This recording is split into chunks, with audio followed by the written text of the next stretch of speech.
Well, good evening, folks. This is Colin from Kincaid Outdoors. I'm sorry I was, had my back turned. I was trying to close my door. I'm glad you're here. We have some good things to talk to. I like to say hi to CR. How you doing, brother? Glad you could see you here. Yeah, we're going to be talking some high-end gear found on the cheap. From everything from a high-end Big Agnes tent to Dyneema tarps, you name it. I've probably found it in the gear that I acquired over the years. But that doesn't mean just because I find it, doesn't mean you can't find it. It's just a matter of keeping your eyes open, knowing what you're looking at, and keeping your mind open because the possibilities are endless on where you may find them. Now, that being said, hi, how you doing? I'm glad you're here.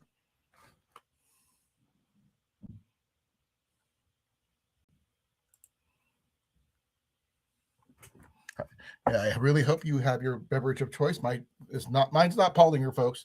This is not an ad by Paulinger. This is just my coffee. The only reason you see it more often than not because it's my coffee cup.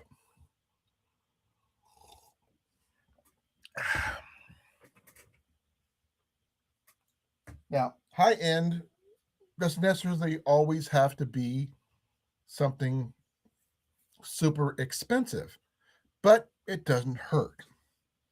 I mean, I will be doing my next rendition of my fishing advent calendar, fishing lure advent calendar later in this video. So this live, so you'll be able to see that too. I have some stuff that's like really cheap, like from blanket pins all the way up. You go survival, soul survival deals.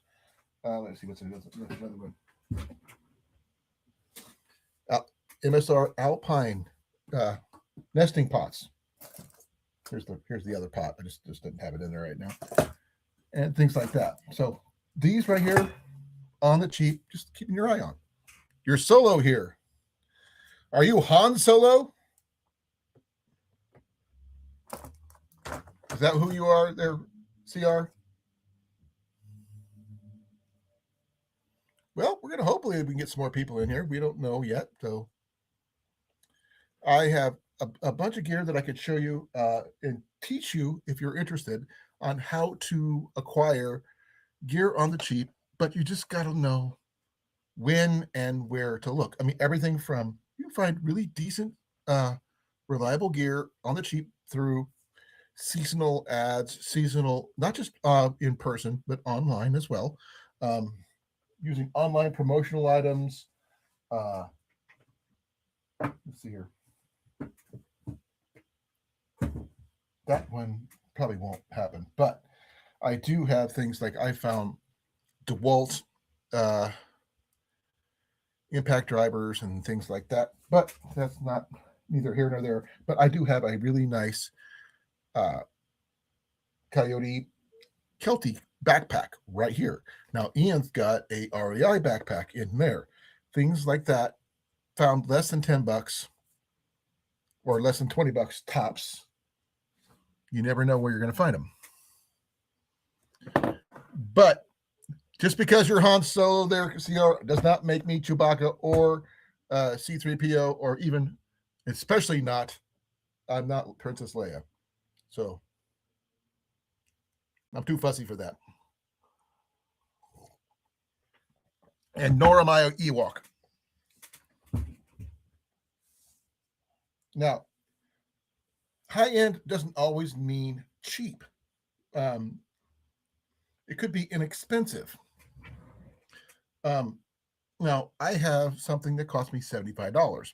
Yes, it's secondhand, but normally it's twice that much brand new. And that is my Whisper Light, which is right over here. Now, can you find a Whisper Light of your own at that price? I'm sure you could. All you have to do is use your, figure out where you're most likely to be. Keep vigilant. It doesn't necessarily have to be like eBay or Poshmark or any of those places, but you can check Facebook marketplaces or any of your local thrift stores and things like that may have that kind of thing. A B1 ad. That's interesting. Now, I have several things that are really high end that I got on the really cheap. This is going to be one of them I'm going to be talking about today. And this one here I picked up for $4.99. This is a Z-Pax Texamid tarp and a light AF carrier. It comes with the guy ropes and everything else. I paid $4.95 for this. Now, this is normally about $150 to $200 tarp or more. If I will double check on the price on that one just to be on the safe side. But you just had to be in the right place at the right time, just keeping your eyes open. Now, is that common? Normal? No.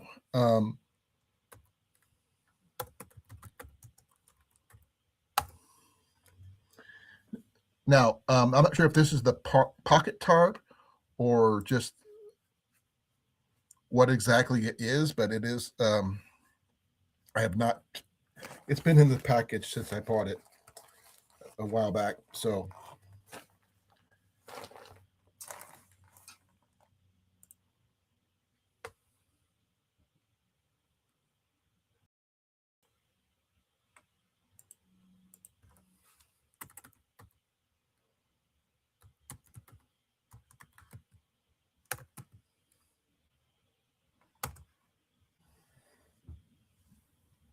now it's saying that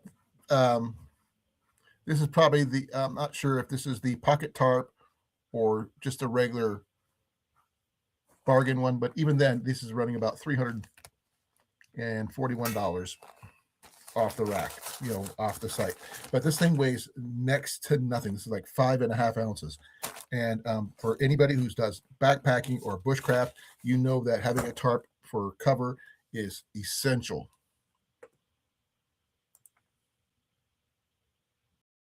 Obi-Wan? Am I Obi-Wan Kenobi? Though my wife's the one with the lightsabers, not me. She's got 2 lightsabers on the wall. She's a gray Jedi. Well, if I was, I'd probably be a gray Jedi. Me, I'm a ranger. But these tarps like these, I'll pull it out here to show you. Just the cases alone are worth a lot of money. Someone paid really decent money for this particular tarp. And you can see a little bit translucent. You can see my hand through there. And it comes with all the guy ropes. Plus, it's got some, so this is, you can see it's from Z-Pax. It says right there. The guy ropes are practically brand new in mint condition, hardly ever been used. Now, someone threw this in the bin to be sold at the D.A.V shop in Des Moines a year and a half ago to 2 years ago when I was working there. And yeah, I learned a lot. This is just a simple tarp, nothing big, nothing huge.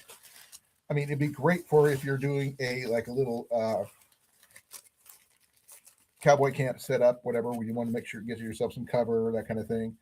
And you can put your stakes in here, as you can see. You get a little loop. But this right here, like I said, weighs 5.5 ounces total.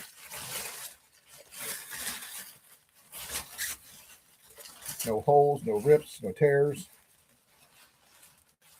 It just needs a little TLC with the ropes, getting them untangled.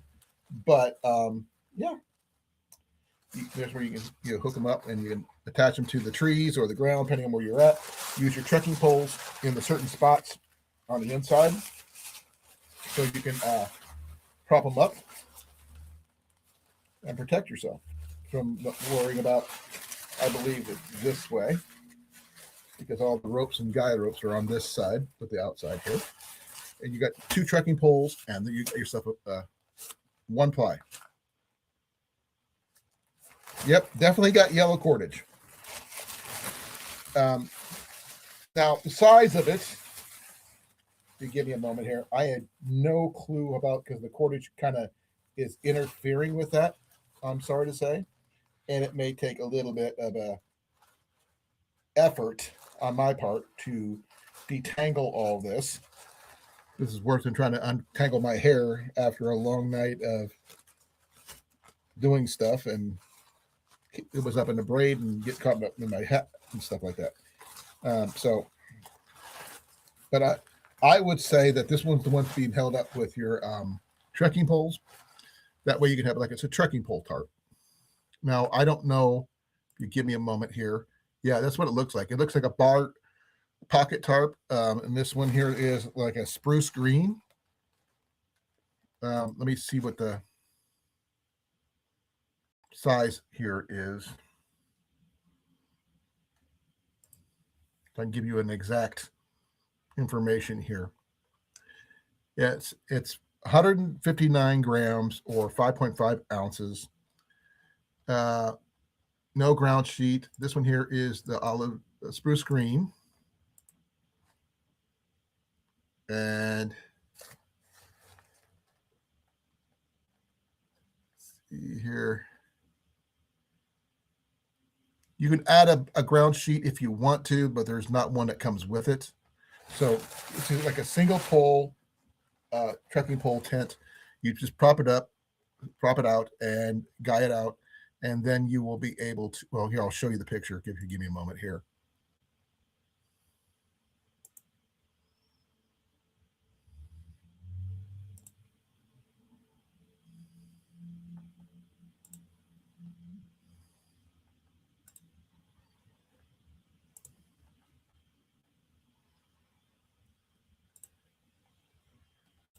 That way I can give you an idea what to expect here. This is what it looks like. I paid $3.95 for this. I'm not sure if it's still written on here, but it had it in grease pencil on the outside of this. Even this little case right here that comes with. Give me a second here. I'll get this up here. We can see it. Yeah, this right here. This is what it is. Simple, basic tarp for shelter, for keeping yourself. You just put your sleeping system underneath there, and you keep yourself organized. Hey, how you doing, sir? Glad you can make it. And oh, wow. So how you doing, Gary? Yep, this is basic cover. It's all you really need. These are the people who do, for people who like doing extremely ultralight stuff. I mean, they barely carry 13 pounds of gear. They cold soak their food. They do all this other stuff. I am not that kind of person. But it would be perfect for someone's emergency pack, or if you're a bike camper or a motorcycle camper or whatever, and you would like to have something really quick and easy, you could throw this and a tarp on the ground with a trekking pole, and you could have cover, sleep well. Ooh, I bet. We had rain all day. Sorry if I'm yelling. Please forgive me. The one thing about this material, it is not very quiet. It is very loud and crinkly, as you can hear. Yep, they go as light as freaking possible. Now, I do have ferro rods, even lighter ones than the one I'm getting ready to show you here. Give me a second here.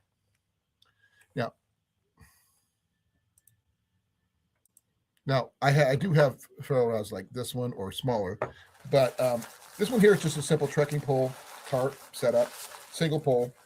That way it can have a minimal setup to keep your gear and yourself out of the weather. Now, I would make sure if you're going to be somewhere like that, you could be using something like this, you would be off, high point of ground where the water didn't pool, that kind of thing. Because otherwise, you're going to just get yourself soaked. Wow, I did not know that.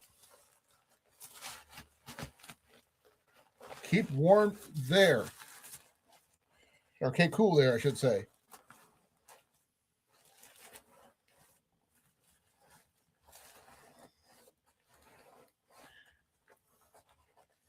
Are you ever going to be able to get your name back, or is that going to be your full name from now on?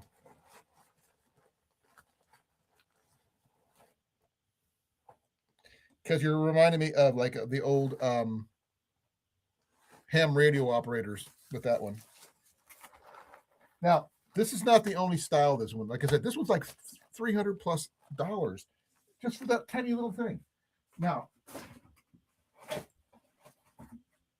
a lot of these were purchased at the same time, and this one here is a underground hanger 11, I think, or 12. Oh, give me a second here. I'm looking these things up as I go, so I can give you an exact name.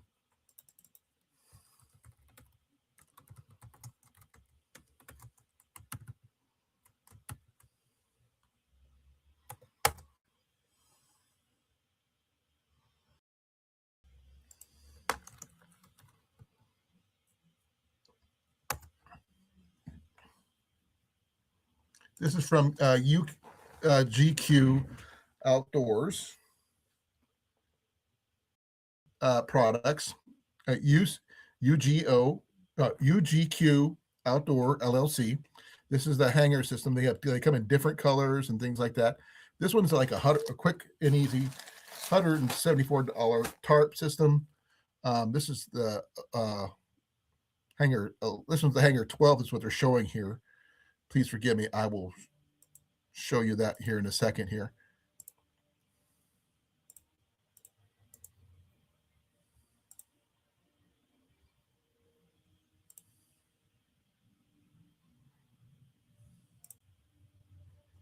Now, this one here is very similar to what I've got, but this one's the one it's showing is the 12, not the 10, the 11 that I got, and it's like in dark. This one's what color is this one? This one here is in a sleeve. This one's blue and with a green border. So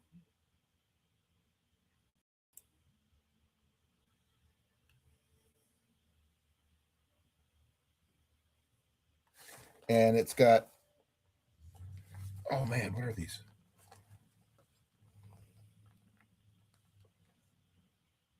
Loop aliens and blue Gaia ropes and stuff like that. All that stuff. It's got all the accessories. So that one runs about 174 plus all these accessories and stuff. So I mean,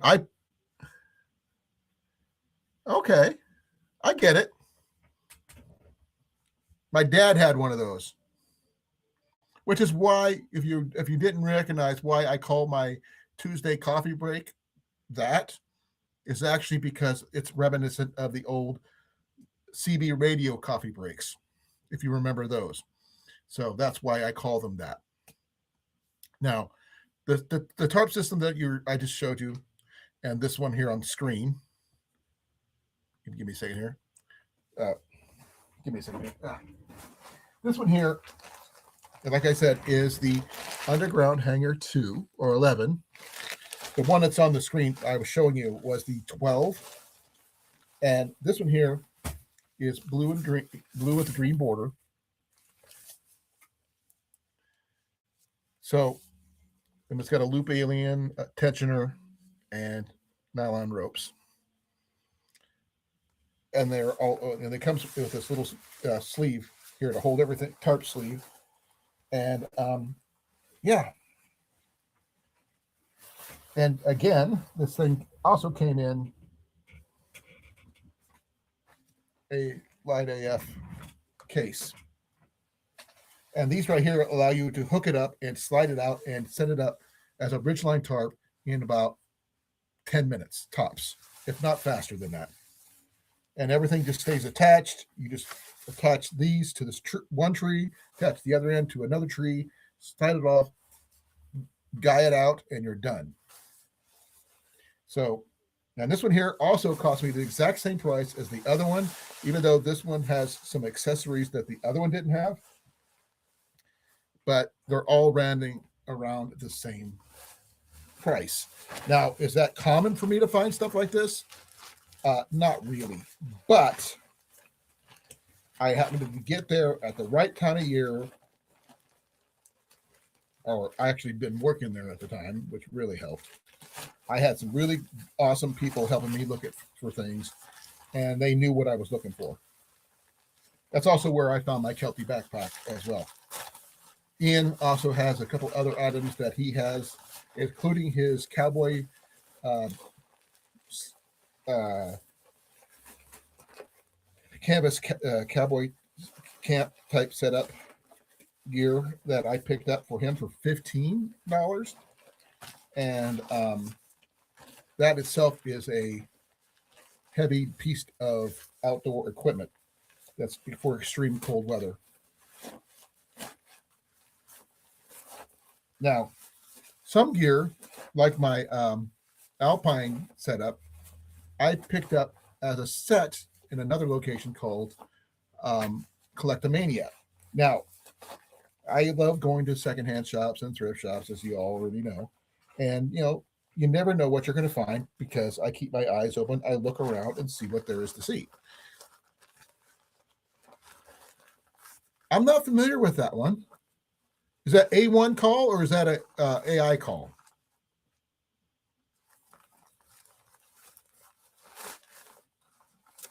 If I can find it, I will give you the dimensions on this particular tarp and what I would use this for and so forth. But this thing here, I can bring.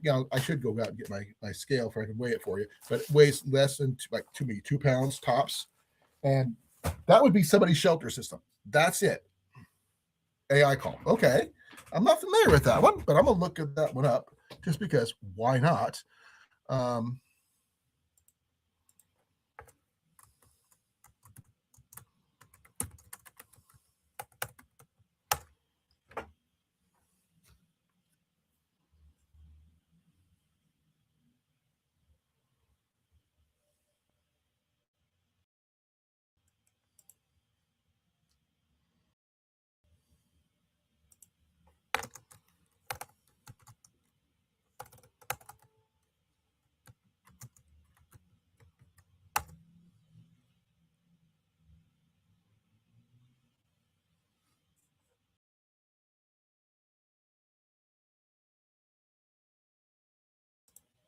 Give me a second.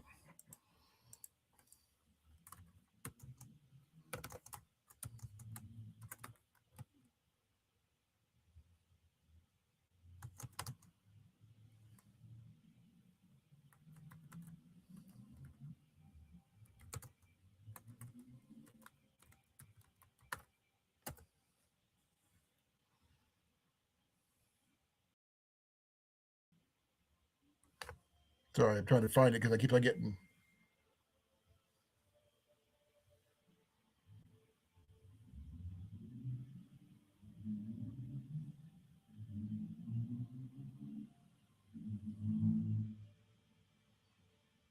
Okay.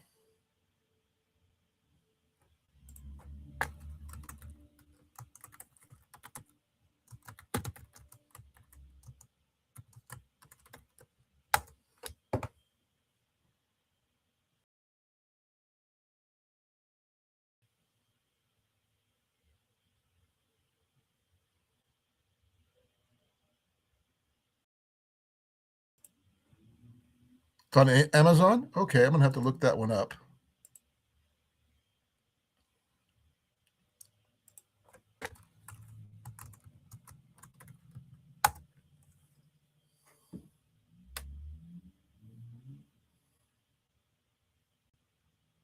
I see a lot of tarp systems, but I don't see that particular one.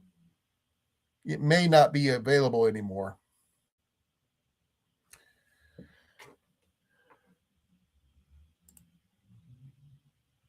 AI call tarp. Okay, I mean, I see what I'm doing wrong. Give me a second. I am looking things up.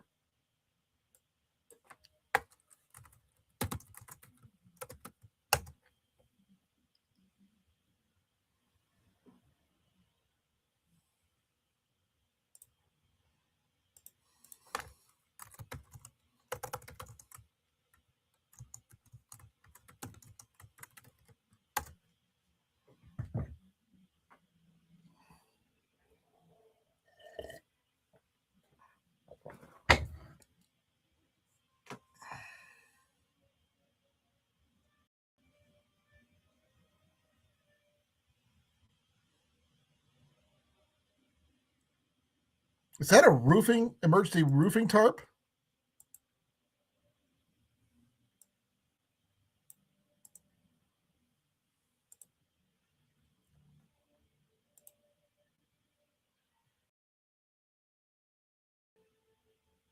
Because I'm not familiar with that particular brand. I don't see it anywhere. I see like Free Soldier, Aqua Quest, One Tigress,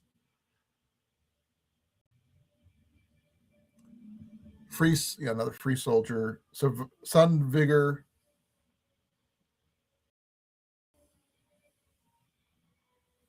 Stand Sport. Those are Grizzly, things like that, but not that particular one. It's a lightweight tarp. Okay.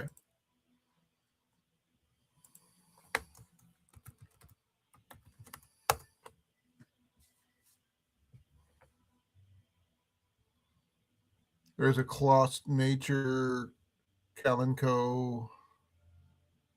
Simple Rainfly doesn't say what it is. Free Soldier once again. Tyvek. Tyvek's always the lightest one, you can go. But that particular one, they probably don't make anymore, or at least they're not in my area. Bear Hard. Okay. Unigear Hexagon. That's not too bad, only $54 because it comes with ropes and stakes. So they got your guy ropes, and it looks like it's reflective on one side, so that helps keep your heat in. So that's always a good bonus type of thing. You can get it in camo, digital camo, so forth. Soldier, okay, that works. But addition to that one,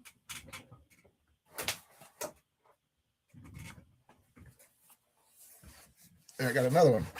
Now this one here, if you give me a moment here, my lighting isn't the best in my office without turning on my overhead light. It's not in the same kind of setups. Now this one is a Z-Packs style setup in a Z-Packs holder. Now, which brand this one is, I am not 100% sure without digging into it, pulling it out completely, but it does have the with these, I think these are called Dragonfly tensioners with the yellow ropes. Now, none of these have stakes. I'm not sure why they don't have stakes, but they don't have stakes. But I have a ton of stakes, so I don't have to worry about it. Okay, that's cool. Now, where do you keep it normally?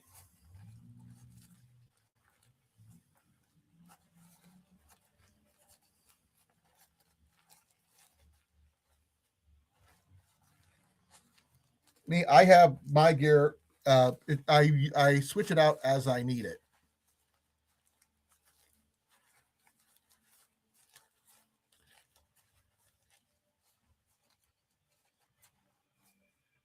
Okay, nothing wrong with that. Fanny pack, is that what you mean? Yeah, I get it.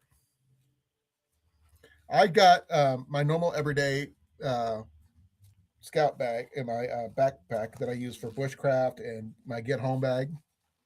But in that one, I keep my most expensive tent that I acquired the same way I have with most of my gear. So I found it in the same location, and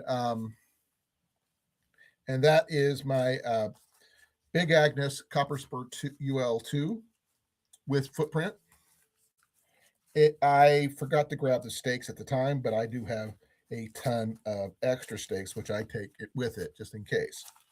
Now, that is also my backpacking tarp, so it does change locations pending on need.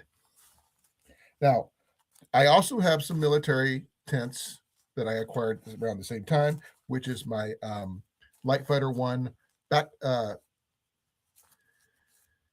Fighter One tent system. It does not have the cold weather kit, unfortunately. but that's okay. I can work with, within my means on that, because I am still trying to find that one. It is a one-person tent, not a two-person tent like my UL2, but the Big Agnes tent, because they broke it down into parts instead of all together as one item, end up costing me about $20 instead of the normal 5 each, like all the tarps I've shown you so far. Now, is that common for someone to find stuff like that? Probably not. Um, I was diligent enough to recognize what I had and what was coming in at the time. Now, um, a lot of gear that I have has come in the same way, whether it be,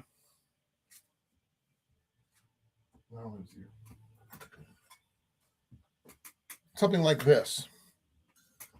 This is one of your things. It looks very much like a solo stove, as you can see, which is pretty much what it is. It's a knockoff from Walmart, and it does not have a grate or anything like that, but I do have a grate I can put over it and use it as such. Now, I do have the bag that goes with it and everything. It's like right here beside my chair back here, and it costs next to nothing to acquire. Even stuff like this, I got secondhand. This is the pull fire starters. And do these work? Yes, they do. But you got to keep them in decent shape. Don't let them get crushed, that kind of thing.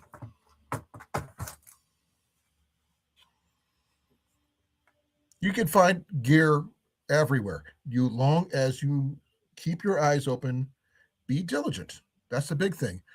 My lighting, my tripod for my light over here, and my one for my camera gear, which is, there's somebody here. Get rid of that. I thought somebody was here.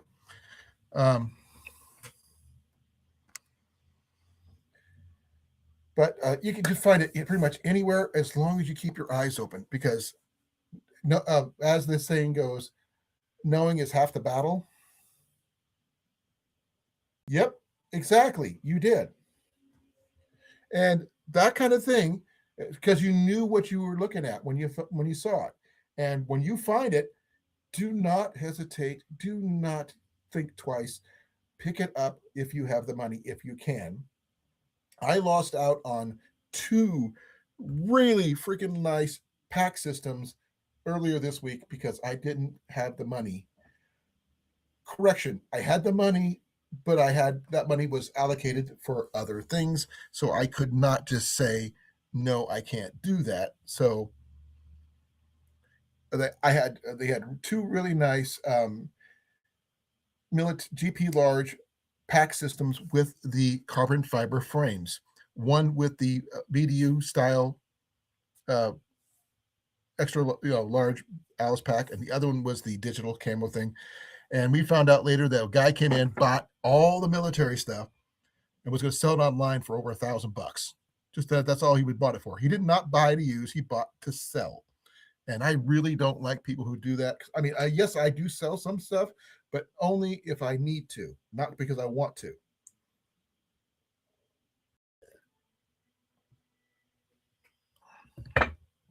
Because there's nothing wrong with buying gear secondhand.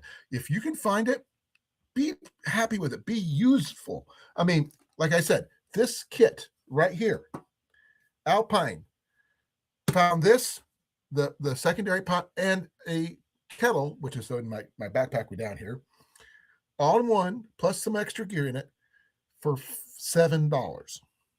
Why? Because I looked at it, I recognized it, because I read the bottom of things, because even though this is a little dirty right now, because I've used this quite a few times, this one says MSR, and that's why I had my son bring my backpack in here for me, where I could show you guys what I'm talking about. Now, I do buy a few things first, brand new, but I don't always. but I try to if I can. Now, these are the pieces parts for my copper spur 2. Now, those three, this, the first 2 items there, plus the poles, under $20. That is a $500 plus 10, up maybe up to $700.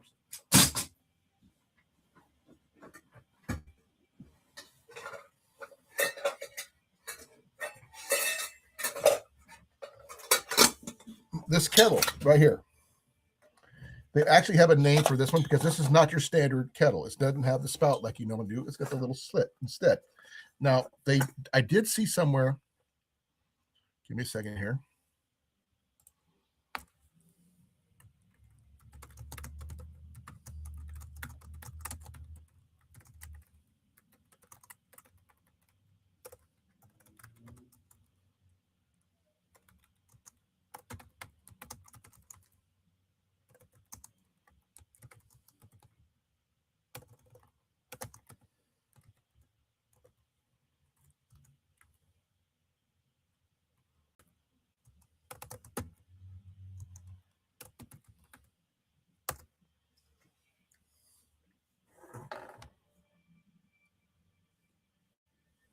This is the Pica.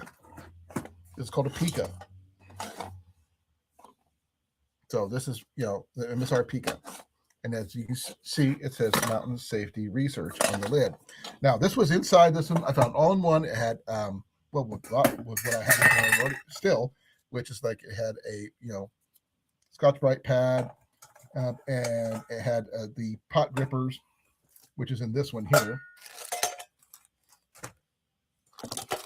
The MSR pot grippers and things like that.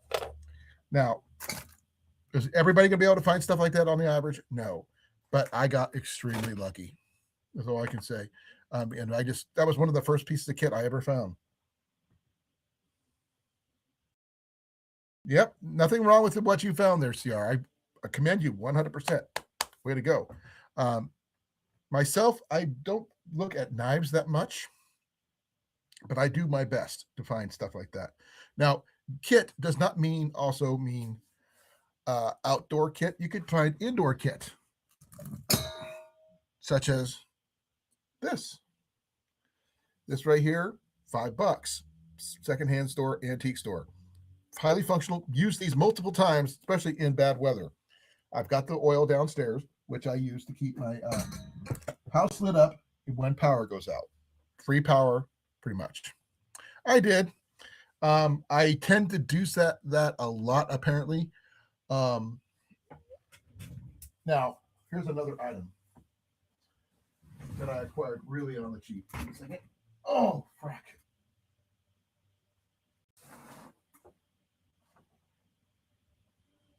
Okay, give me a second here. I got a couple items I'm going to show you here, which is going to be really cool once I get everything, figure out where everything's at.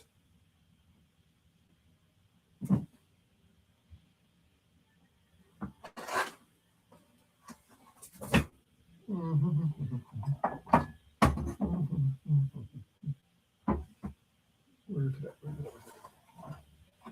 It's not there. Where did I put it? Oh, well, I'll use this one as an example. Okay. This right here. As you can see, it's an Aqua Mirror water filter bottle. Hey, look, it's got your name on it, CR. How much do you think I paid for this? That's nice. You really did make out like a bandit there, CR.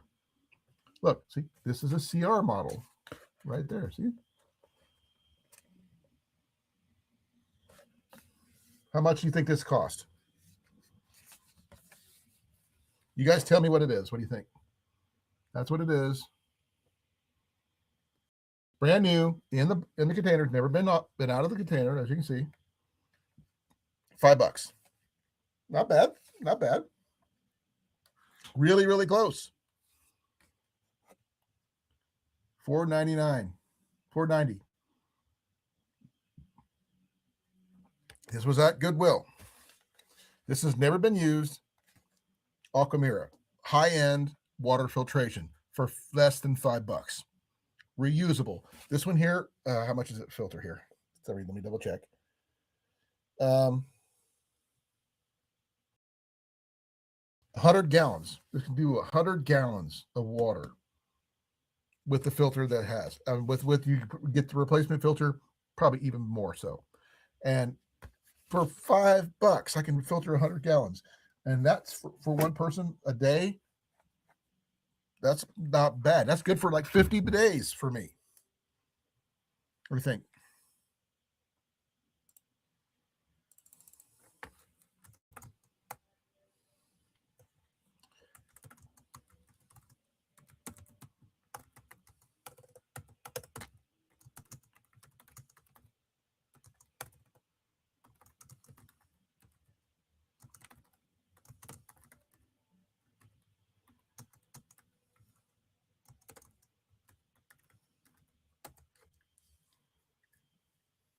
Well, it says 1 gallon. Recommended standard survival is 1 gallon of water per day per person. Now that one right there, 100 days, I could last over 3 months with that. Just on that one. Now, is that the only filter I have? No, I don't have the Sawyer Squeeze. I do have a Sawyer Mini. I do have a Kaiden Hiker, as well as an MSR. Give me a second.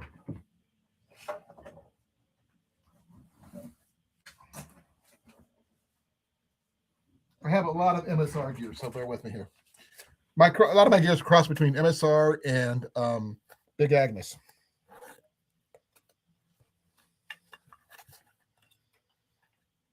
Like this right here will go really well with my Nalgene bottle. But this one here is, if you give me a second here.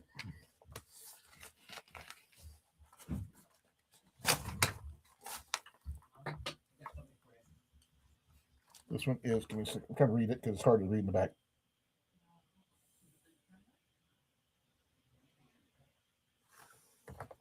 I think this is the XGX thing model, I think. I believe. As you can see, I paid $50 for a whole box of various gear. I kept this plus another filter, brand new filter for under $50. Plus, it did come with a platypus bladder as well, which I'll probably be transferring to another setup as I go.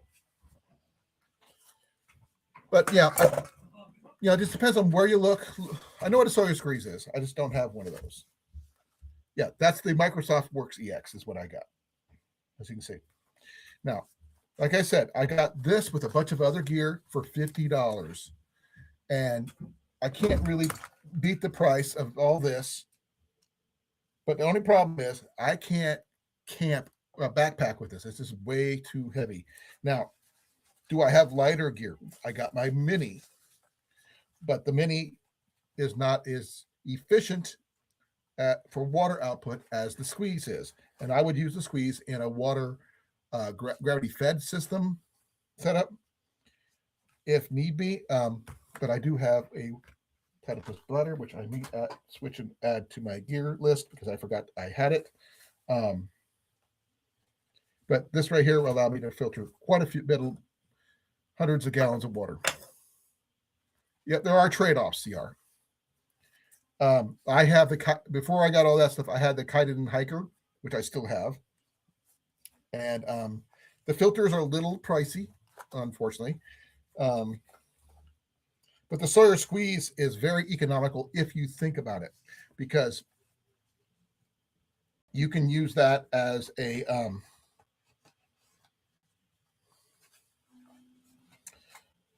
give me a second here.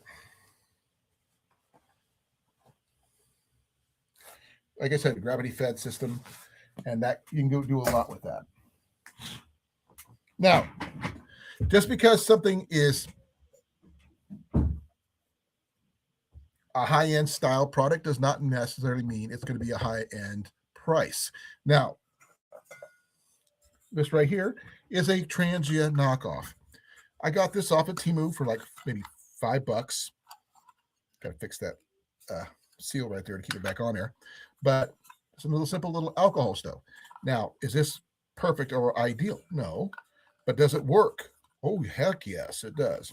And it's got a little insert on the inside there, as you can see where the little seam is. And it does work extremely well. Now, I had a knockoff Trangia before, but this is even lighter than that one because this was aluminum. The other one was brass. But I keep everything inside my kettle and things like that to keep the weight down because I don't like gear just sloshing all over the place.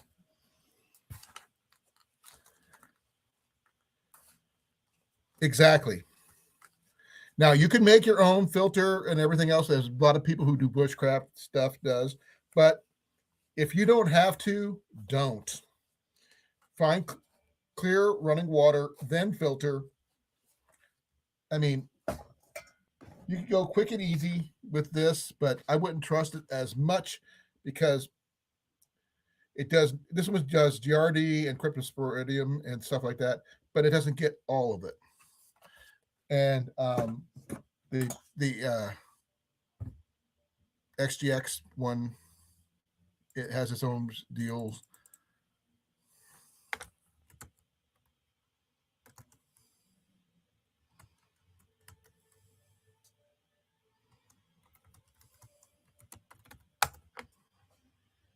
Yeah, the Mini Works EX ceramic filter is like $129 and stuff. That's the big version. The thing is a beast. And it's got a lot of abilities and stuff like that. That it's a ceramic one, but it weighs quite a bit. But it pumps 85, takes 85 pumps per liter. That's a lot. That's not very much. But it weighs like over almost a pound, which is not my personal preference, to be honest. But it does remove protozoa like Cryptosporidium and Giardia, as well as some bacteria like E. coli and Salmonella. So that it also combats viruses such as hepatitis A, rotavirus, and norovirus, which is great on trail. So that's always a bonus as well. So there you go. Which is really funny because I am looking at the XGX, the EX MiniWorks EX water filter, and they have a picture of a Sawyer squeeze on here, which is really funny. There's the GeoPress. You could also go with the what is that one? There's another press that's like really high end and everything else. If you want to go that route, you can. You don't necessarily have to, but it, okay. At I should at 15 after I will be showing off the next fishing lure in my event fishing calendar setup, so I can show you guys what the next reiteration of my gear is, so I can keep track of the 18 other, all the other stuff I have in here. I've got 18 other sets of gear. I am still short 2 lures, which are somewhere on my floor down here by my desk because they fell off my desk and I have not found them yet. I'm sure my feet will find them eventually. For those people who want to laugh at me for that, please do, because I will not be laughing when I do, because it will hurt. It's not because I haven't looked. It's just that I haven't spotted it yet. Oh. Now, you can go a little cheaper and just go with the straight up Colan water purification tablets. Those work as well, but they don't filter out anything. They just get rid of the bad stuff, but not the taste and stuff like that. And like I said, I have tons and tons and tons of water filtration devices, but not the one I want, which is the squeeze at the moment. That's on my list of things to try to acquire.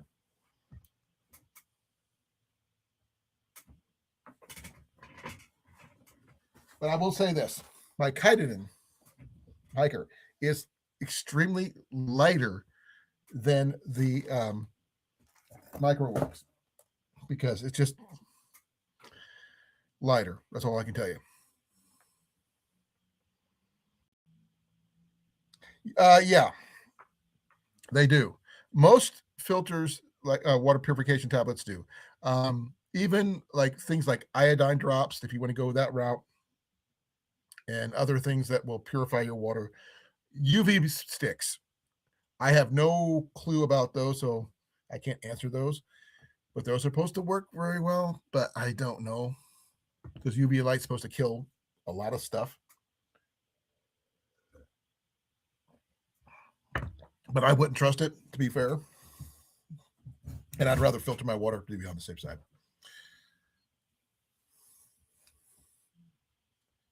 Like I said, I've got high-end water filters and low-end water filters, but and I got water filters that cost me next to nothing, but do really good things. So it's just a matter of don't scrimp on the water filters. I will say that. Be well, brother. Thank you for coming. Don't forget to like, share, subscribe, please. I really appreciate it. In about 8 minutes, I will be showing off my next iteration of my Christmas fishing lure advent calendar. I am on day 20. I'm actually up to 19. Yeah, I did 19 on Tuesday, and number 20 is coming up. I only have 1, 2, 3, 4, 5 different ones left. After day, I got 4. So this right here is going to be interesting because this one's not a big one, I don't think. Yeah, this one's not very big. It's only like that wide, that long. And the one next to it, number 21, is like that long. Then number 22 is like really tiny. So I'm going to see what this stuff comes out. But number 23 is like that long. So it's going to be interesting to see what comes out of all that. Now, as it stands, I really hope that everybody is doing well, being safe, staying hydrated if you're in the hot climate.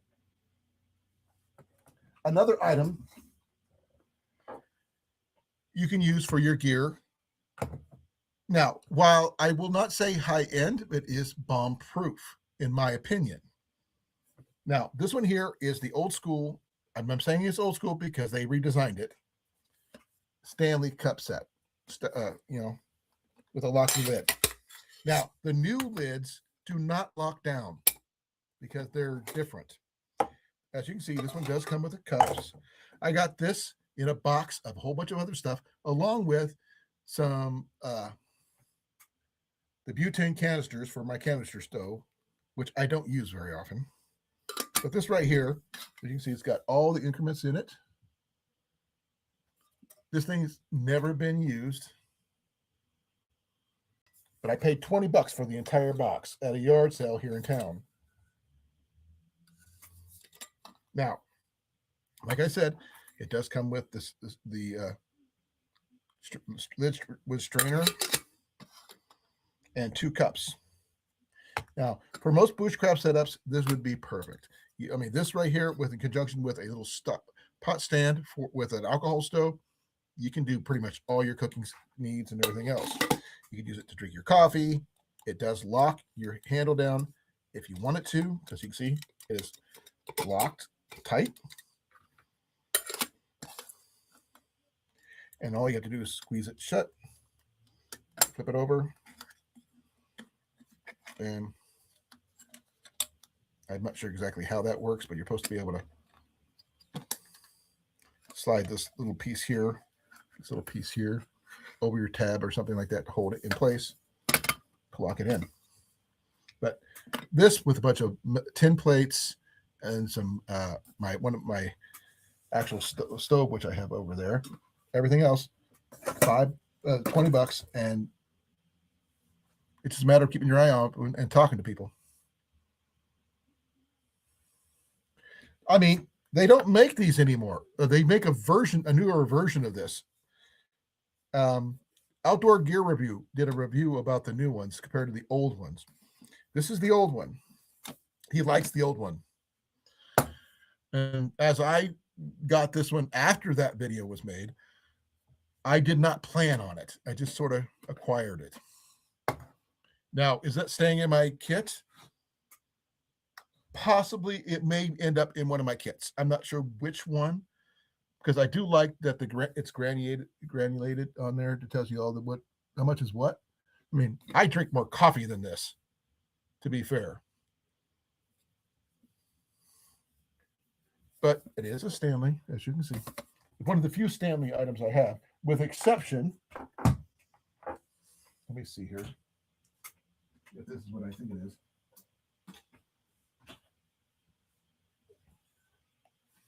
I think this is Stanley too, but this is my coffee pot. I never go anywhere without that.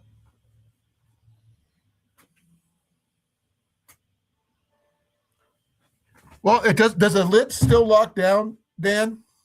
And hey, thank you for coming, brother. Because the Outdoor Gear Review said that the newer ones don't lock down as well. The lids, when you turn it upside down, it doesn't lock. It kind of flops open.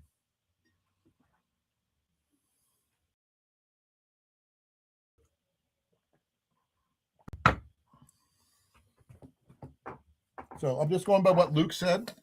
Like I said, this one locks down. They said the new ones, the handle just flops open and everything else. Now, I don't understand what the difference was or anything like that, but hey, I came across this one for less than $20 if you count all the other gear that came with it at the same time. And I found that at a local yard sale. Yours does? Okay. Good to know. Now, you sure you have the new one, not the old one? Because they said the new one is slightly bigger than the old one in design, and the lid doesn't quite nest properly. That's all I can tell you. But I have a feeling my newest lure is going to be really interesting because I can see part of it sticking out right now. You can see that little yellow piece right here. Got some yellow bits sticking out. It's going to be yellow. So it's going to be interesting. Okay. As long as it works for you, Dan, that's all that matters. Maybe Luke got it wrong. Maybe his is just a fluke for Luke. Who knows? But like I said, I watched his Outdoor Gear review about it, and that's what he said. So I'm just reiterating what I heard from him. And he's the guy who does the reviews. Now, Dan, by the way, I like your $5 meal deal ideas, as well as some of the other items that you were talking about in your videos. So keep up the good work. More yellow. I don't know what that one's going to be, but it's got a big tail section. In one more minute, I'll be bringing it out. But now what the hell? Let's go just do it right now. Okay, here we go. I'm just going to just tear this whole section off because, I don't need it up there anyway. Oh, this is going to be cool. It's not what I thought it was. It's another frog. I got 2 frogs now. That's cool. Now, this will go with my other frog I already acquired earlier. Let me open up my kit here. Now, this one's a little lighter green compared to the other one. I don't know. It's actually pretty similar. But it's just a shade lighter. Just a shade lighter, as you see. This is the new one here. This is the original one I got. And the design is identical. As you can see, 3 dots. Everything's identical. It's just, this one's a shade lighter. But this one here has got a white belly. This one's got more of a, you can't see it, but it's got like a little yellow tinge belly. But yeah, but the top part's a little bit more lime green color, I guess. And this one's like a dark green. Exactly, CR. But there's the tail on the new one. The the first one I got, it's got kind of a multicolor yellow, dark green.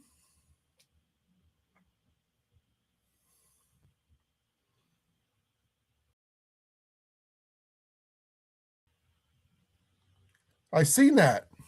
I watched them as much as I could.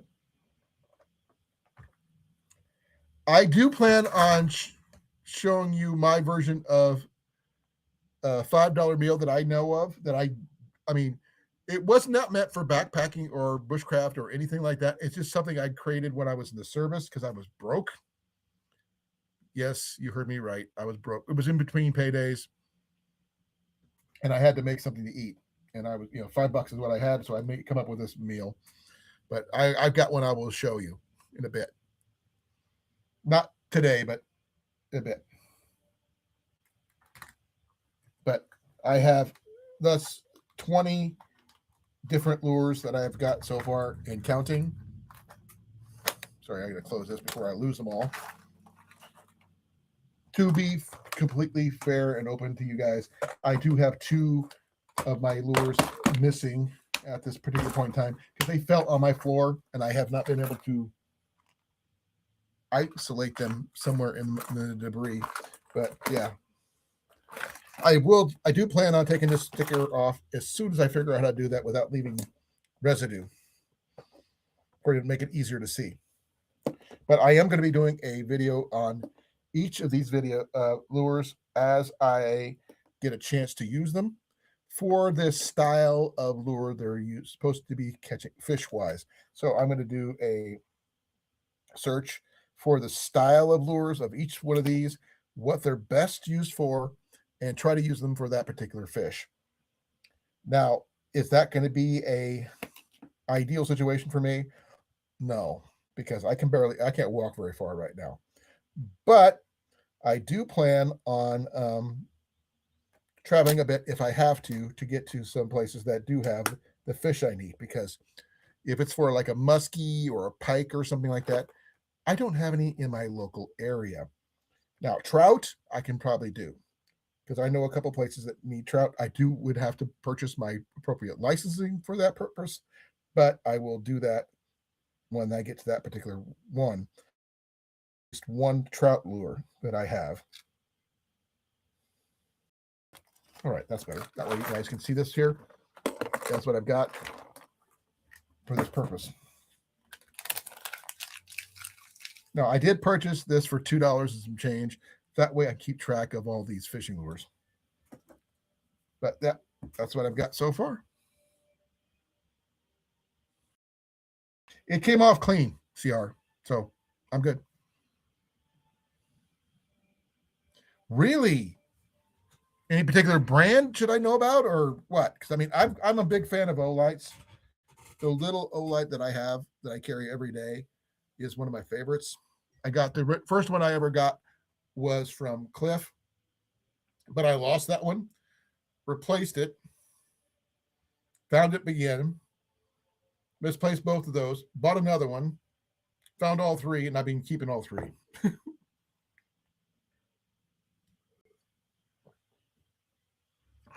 And somehow, some way, I cracked the one of the lenses on that.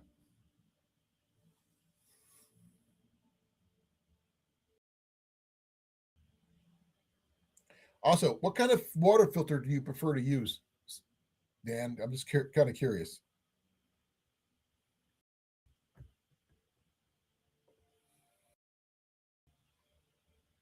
Now, while I have the Aqua Mirror, I do like the Aqua Mirror tabs. They're really good water purification tablets. They're fairly inexpensive. You can get them in bulk, fairly cheap.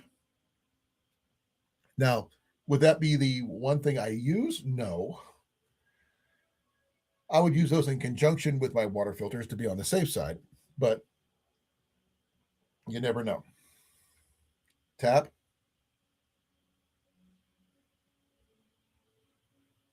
tap. You just regular use tap water. You don't filter your water. That's what mine is there, CR.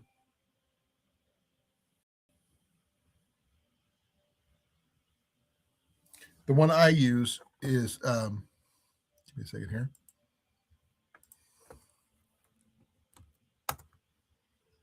Is the i3T-EOS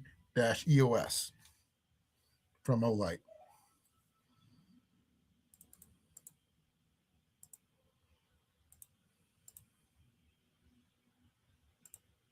It does have the reversible clip, which I can use it to clip onto my hat. That's the one I use. That one, it's not that expensive either. I mean, it runs about $20. You can get them in different styles. You can get pinwheel blue, dream blue, black lava, and plain. Was sold out, which is what I get is the plain ones. I like the plain ones, to be fair. You can get them in desert tan, black, stuff like that.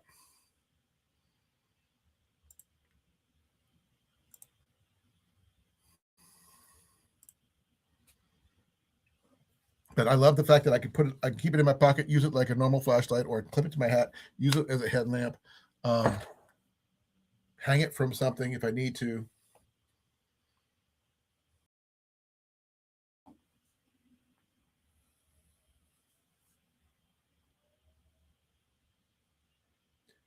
If you guys give me a moment, I will be right back. I've got to get me my additional light. My other light here is starting to die.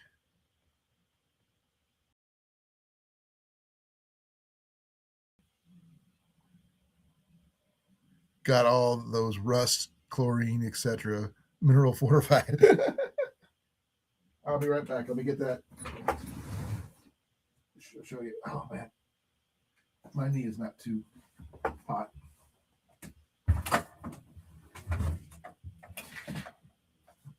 What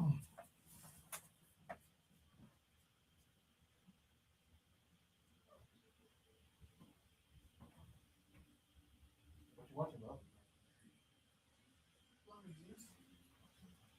Oh, when you're watching us, you mean?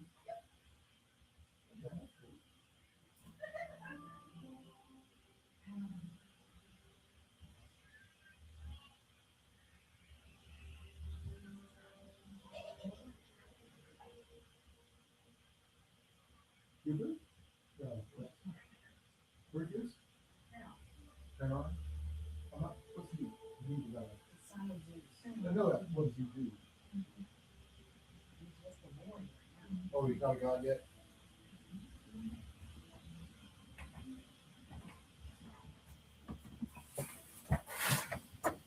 Oh, I forgot to grab that other light. Dang it.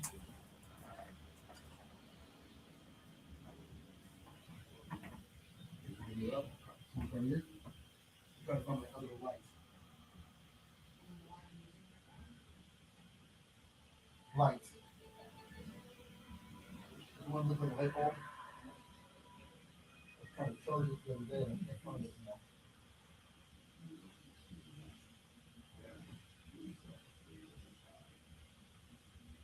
I thought I had it in my office, but I can't find it. I thought I charged it.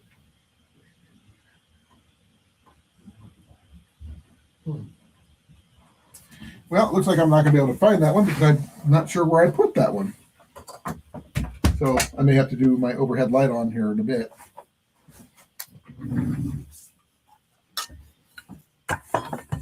So bear with me on this one because the light I have right now is just a simple little hanging light and it doesn't adjust. Hey, Groundhog. Now, this is the Olight OE3 one I was showing you before, but it's got the reversible clip, $20. One thing I like about it because I can just do that. It's only got 2 modes, high and low, and it runs off of AAA batteries, but it works. And that's all that matters. Now, I keep one in my first aid kit, one in my right pocket, one in my left pocket. I do have a Vaunt headlamp that I do carry in my bag, but I don't need to carry it all the time. So this is the one I just pocket carry as I go. Now, like I was telling you earlier about finding things that are really high end, but on the cheap. As you guys know, I got my Pathfinder water bottle. Now, at Goodwill. I did pay only $2.99 for it. So I got really extremely lucky. I would love to take this on the trail with me because I can do a lot with that. Never been used. It's just there. Groundhog, what kind of water filter do you like to use, or do you carry? I have multiple.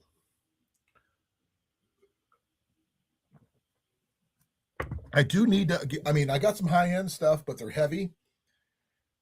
I got some really extremely lightweight stuff, but they're bulky. That kind of thing.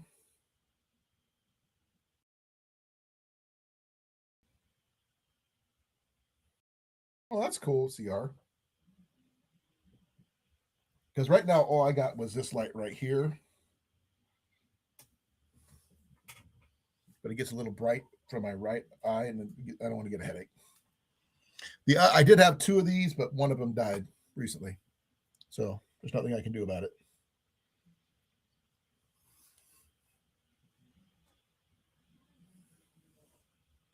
So I'm not sure if Groundfog heard my question or not. If you can, please answer. CR, what filter do you have, if any?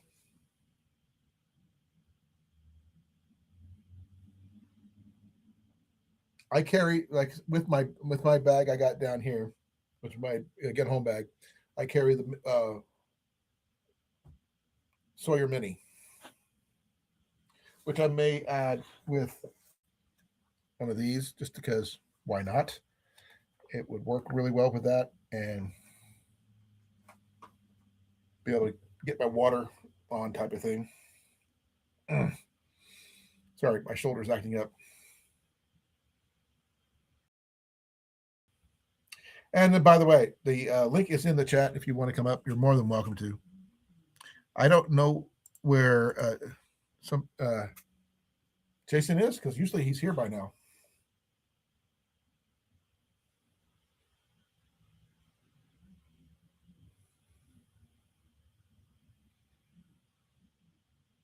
Oh, I did not see that one.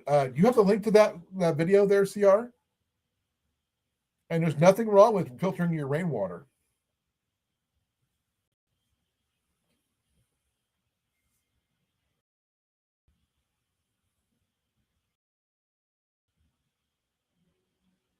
Yeah, I'm not a big fan of live straws for the style that they are because I don't like having to put my face near possible dirty or infected water. And you can't really cook with it, which is another one. You can't use the water to cook with because you can't transfer it.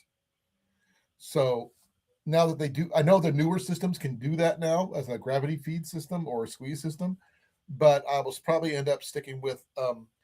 I did hear that the platypus is supposed to be pretty good. I've never used a live straw though, but I'm thinking about getting a Sawyer squeeze or maybe a platypus.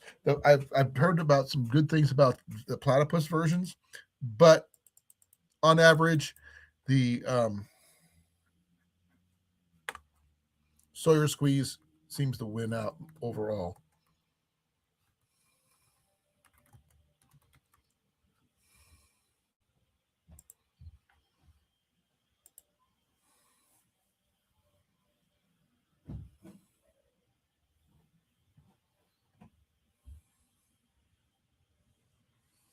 Now, you can use a Sawyer Mini as a gravity feed setup if you want to. Now, is that the highest flow rate? Not really, but it will work. I do have one where I could do that if I wanted to, but I'm going to go with the squeeze because the flow rate's a lot higher. Now, there's other, getting a CNOC bottle, water bladder to put your dirty water in and then filter it out through that has been suggested to me. I may consider that as a gravity feed system, and I will filter it into my Nalgene bottle or perhaps maybe even my Pathfinder bottle because right now they're pretty much comparable in weight. But this one here I can use this as a hot water bottle if I need to, but I would manage to make sure it's in my neoprene cover because I don't want to get burnt if I use that as a hot water bottle.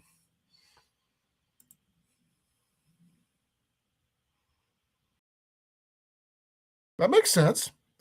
And make sure if you do get cold weather, do not let your filters freeze.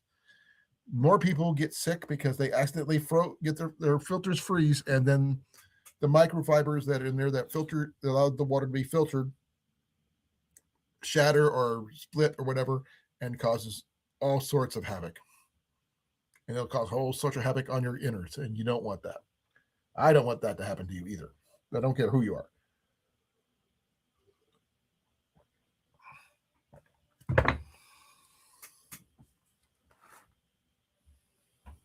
I still not heard from Groundfog, but hopefully he's listening.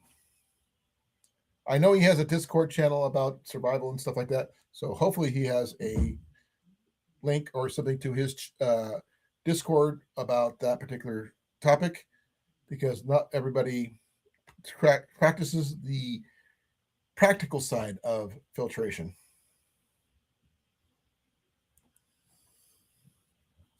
Myself, I do my best to keep my filters when I'm in the wintertime. I keep them near my body, whether in a front pocket or inside jacket pocket or something like that, closer to my body to like keep them above freezing temperatures. Now, is that 100% effective? It depends on how cold it gets. I have frozen my coffee before, folks. Like in that video where I did the overnight camping live in like 8-degree weather in the snow. Yeah, this right here froze because I set it on the ground and it froze my coffee. But I was able to get my fire going again and heat up my coffee. But it's not as good as fresh coffee, but it worked.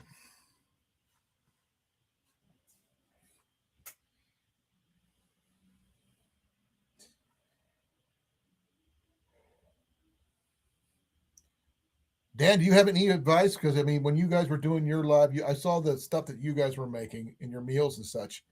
Um, any suggestions? Any ideas you could, pearls of wisdom you can, hand us or something? Talk about. I mean, I have not done as many videos as you have recently because I mean, I have not been able to get out and walk, unfortunately. With my knee injury and now this latest shoulder injury, kind of defeats the purpose. Hey, Grace, how you doing?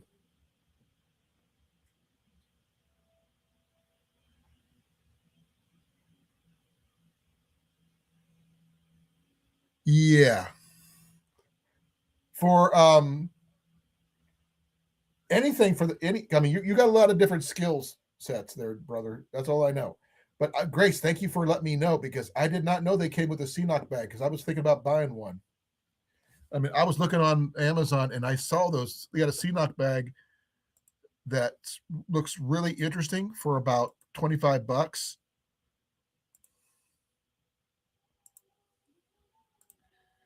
And it's like you get a 2 liter or a 3 liter CNOC bag.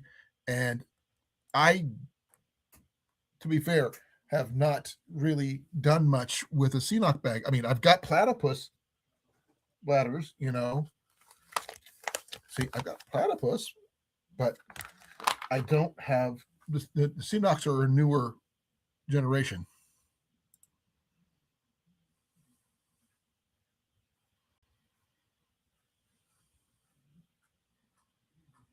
Okay. I will look that one up, see if I can find a.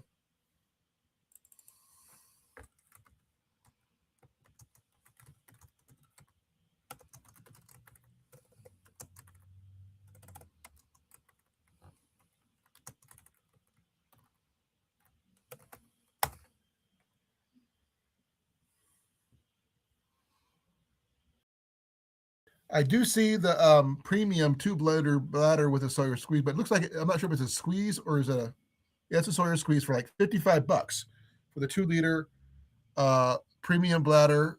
Um,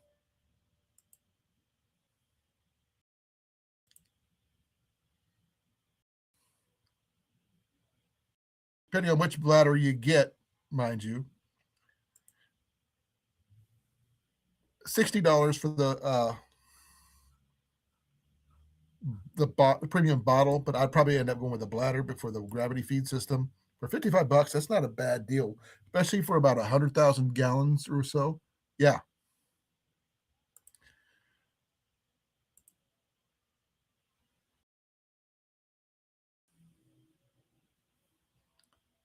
you're working on a book? Oh, that's cool, Dan. I would love to read it someday. I'll I'll buy it. I'll put me down for a copy. I'll buy one. Budget folding knives. There's nothing wrong with those. I've got several. I got mine at like flea markets and stuff, brand new. It's just nothing fancy like yours, the ones you're talking about. Though my dad used to have some really, really nice ones growing up, and I don't know what happened to him after he passed away. But Grace, do you have any other information about that one by any chance? I greatly appreciate your advice. If you know anything, in addition to what you just told me, because I'm really liking the fact that the Cenox coming with that because the platypus ones are tiny, and with the one I just put in there with this one right here has the wide open mouth, which is easy scoop up, put it back on, hang it up, gravity feed into your whatever container you have, and things like that. Prone to splitting.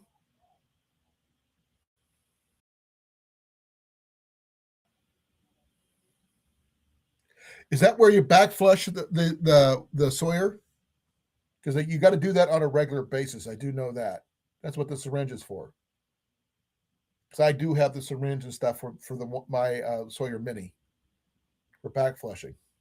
Or you could use a appropriate squeeze bottle. So, you could clean water bottle such as a smart water bottle and stuff like that, which I have several of those running around my house right now. Okay, cool. I'm gonna check that one out. Thank you. I'm gonna mute this, but I'm gonna watch this at the same time.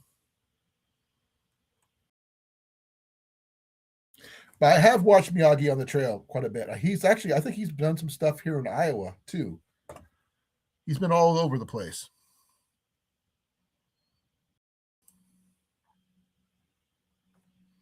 Because Miyagi is very smart. But I think you usually have to back flush your stuff there. So I may have to do that later.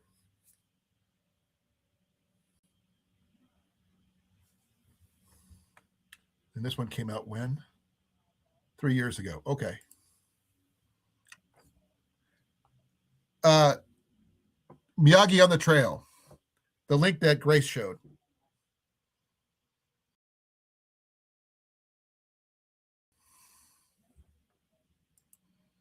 Like I said, I think he's been to Iowa at the Yellow River, I believe.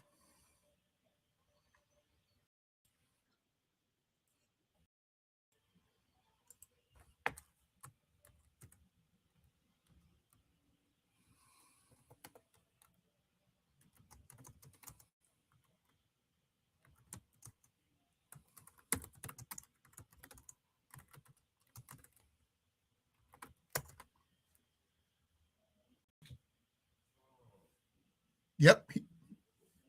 I did catch him. Yep. He was up at Yellow River. That's how I've seen that one. Okay. Good to know. I'm going to have to watch that one in its entirety.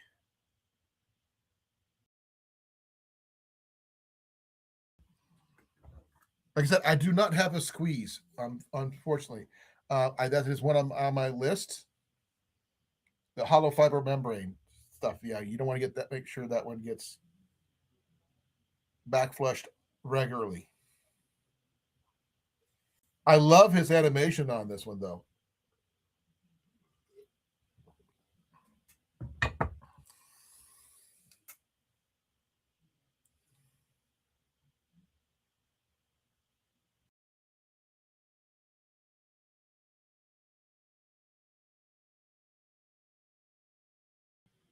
I do have the syringe with mine,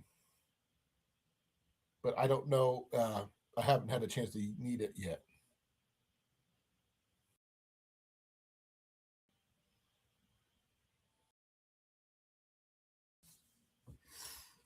I don't have his video up and running, but it's in the background. Please forgive me. I mean, I've not seen this particular video in itself, but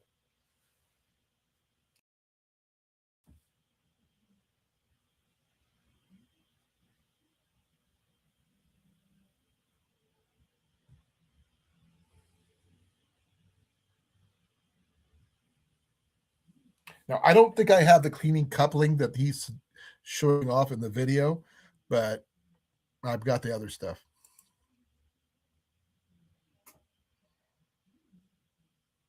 Oh yeah, I have done that with my Sawyer mini, with my Katadyn.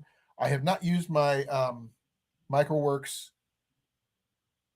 EX yet, though I was told it was been tested multiple times, and I do have the spare filter to go with that.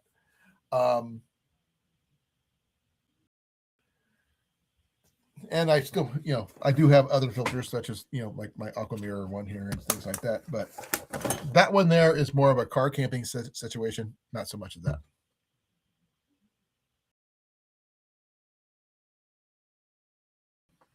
I bet that was expensive throwing away that water filter, though.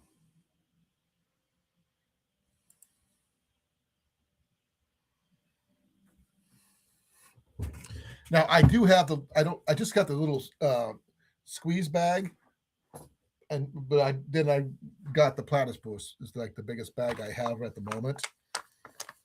So it's probably about a 1 liter bag right there, I think. Nope, it's a 2 liter bag. So I got a 2 liter bag here, so I can use it with.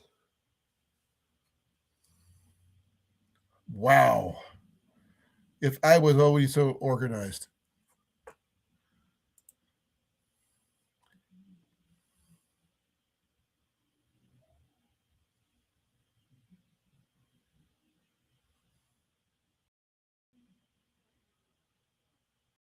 Yeah, did you use it on that trip there, Dan? I don't remember seeing you use it. Because I filled up my water at the spigot down the at the main lodge as you come in. I filled up like a couple 5-gallon water jugs and stuff like that. Back when I had most of my gear.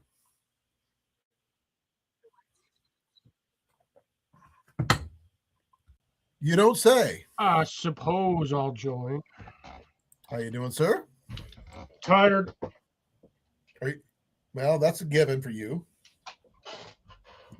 I know you have several water filters in your gear. Yeah, whether or not any of them work is a whole nother story. I haven't checked them in a while, so probably should. You should check them before you go out and use them. According to the Grace's here, she's tell me about Miyagi on the trail and stuff like that. I have watched several Miyagi videos, and he's got some really good information. I've seen a few Miyagi videos too. Daniel-san lost a few. Not that Miyagi. This one's Miyagi on the trail. He's a backpacker and hiker. Evening, CR. Evening, Grace. Dan, how's it going? You missed Gary earlier. Gary.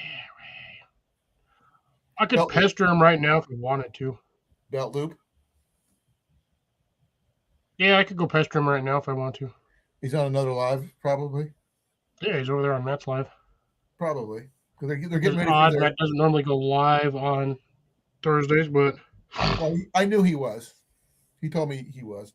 They're getting ready for their gathering on Saturday. So they're kind of getting everybody together, which makes sense. Yeah. But that's all the people in down south. I can't. There's no way I can make it. Well, I can make it. I just don't feel like driving for 14 hours. Can you afford to go? Is the question. I don't want to go. Is You know what? the issue. That makes sense. I've got too much stuff already planted, and I can't trust the people in my own house to keep my plants alive. And you can't get anything standardized watering system that you don't have. You can don't have. You can I leave it could, alone. but the problem is every one of the plants that I have requires a different amount of water at different Oh, intervals. that kind of sucks. Now, Some need water every 2 days, some need water every week, some need water every other day. I know for a fact that you've acquired gear from a little bit of everywhere. Some you've gotten from BattleBox, obviously. Some you've gotten as prizes from other places. Yeah, I've gotten a few bits of gear from winning giveaways, like big giveaways. From various, people online, obviously. No, not even people online, actual companies. Like, which ones exactly? I've won stuff from. There was I don't even remember who the giveaway was from originally. It was like 5 or 6 years ago. Well, the ones you got your backpack, your sleeping bag from. You said you got a whole system or something. Or did you? No, all my sleeping bags I've paid for. Oh, I thought you got that one as a part of a contest thing. No, every sleeping bag I have, I've paid for. Same with all of my sleeping pads, except for the Climate. Was it the Climate X one? But that was a half pad. I gave that to my niece like ages ago. The only Well, thing I ever do kept have a from that one was the pillow, but that I was all do. battle box. Yeah, I do have a new sleeping bag though, Cliff, and it's the Big Agnes Lost Dog 15, and it's basically set up to be used with a Big Agnes sleeping pad because it has the sleeve that just fits in there to hold Yeah, everything in place. Because the Lost Dog does not have the padding like normal sleeping bags do. Because when they get the big loft and you sleep on it, you lose all the loft and all the insulation on the bottom where you're sleeping. This one eliminates that to the point where it doesn't. It just got minimal roll, and the sleeping pad is what keeps you warm on the bottom. Sort of like a pre-quilt type situation, but not a quilt. It's just like the padding, the insulation is thinnest on the bottom. I will say this of all my kit that I own, that's actually the most expensive piece I've ever bought. But all my other stuff like the water filters and stuff like that, I've got most of them really really cheap, with a few exceptions. The only one I bought brand new other is my Sawyer Mini, which was like $29, which is not much.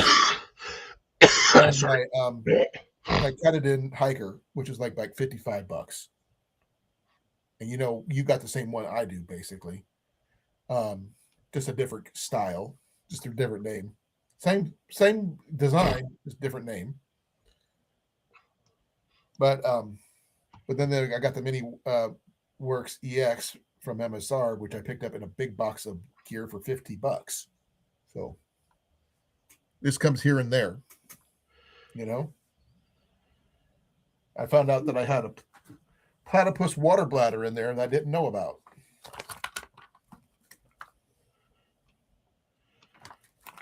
So plan on using that. But I think this was my latest water filter right here, Aquamira. which I paid. That's not a bad price. Is it plastic or glass? Plastic. See? Squeezy. But I was having fun with CR because it's got CR's name on it right there. No, it does while it does do the GRD and the cryptosporidium, it does not do any of the other stuff.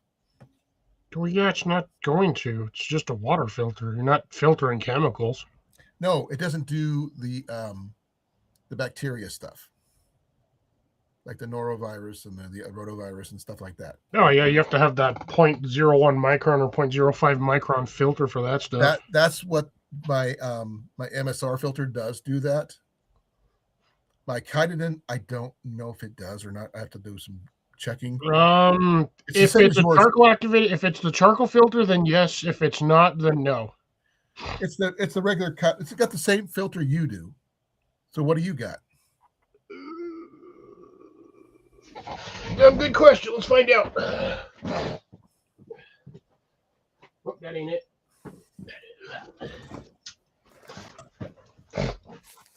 Here's my, Surprisingly, have this stupid thing in my room for once. It's not buried in my backpack. there's mine right there. That's wets my plants there, Dan. I don't know. That's the one I have. I have the Pure, which I have had this thing since. Yeah, look at that, guys. Look at this. Let me do this. Look at this. They're identical. Pretty much. Except mine got something stuck on it. I had to replace my hose I was on here because one of them rotted out on me. Mine are kind of getting a little dingy on me. I got replacements, but they're just been sitting in the bag. Right? This one's my oldest filter, to be fair. But these things are pretty much identical to each other. Oh, I hate undoing these things.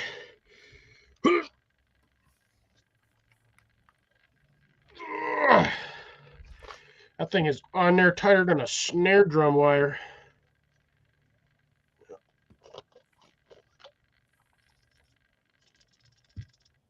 Yeah, it looks like mine's the actually, I think mine actually is the charcoal filter. Charcoal's on the inside, though. I'm going to see if I can get mine off here.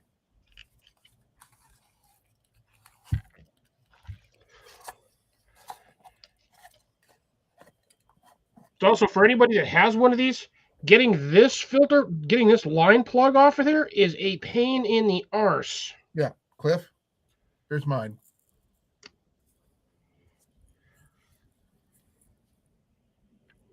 Pretty similar. Pull it back from the camera so I can actually see it. Yeah, so that's pretty much... Yeah, they're almost damn near identical. I need to get a longer one of those. I just need to get new hoses. Yeah, I replaced mine a while back. I went and bought like 4 feet of it. Is there surgical tubing? Yeah, I think I did buy. Yeah, I think this was surgical tubing. Okay, I've got the like I said, this one's a good one, but the thing is, it is a bit of a workout with my shoulders being like they are with the shoulders, knees, and toes. Well, mine's more of the bursitis stuff now. I have to go a different route because my body can't handle pumping that, pumping and blowing type situation. So I'm going to probably go with a Sawyer squeeze, gravity fed with a CNOC water bladder to do the gravity feed system. I mean, this system's not bad. It works perfectly fine. Oh, yeah. It filters quite quickly, to be honest. Oh, it does have a great flow rate, but it does take a lot of pumping. Yeah. If you're in a place where you cannot get your water in a bladder and scoop it up properly, this is perfect for that. Yeah, surprisingly, Dan, they are. The damn filters on these are almost the same price as buying a brand new filter. Yeah, the Hydro Pros are the same price as the new filters. Yeah, they're like $45 per filter. It's ridiculous. Yeah, but so again, you just buy a whole new system faster than you can buy a new filter. I don't know if you can actually hear it, but mine doesn't do that. Yeah, I think that's my actual active carbon. So I actually have the charcoal or carbon filter. I didn't shake mine though. To be fair, I did not. I just held it up. Oh, that's not gonna fit. But it looked exactly like yours, so it's a possibility that they're the same. Like a little mini rattlesnake or something. Yeah. Now, I'm going to try shaking it in the container as it is. Yeah. You can hear it.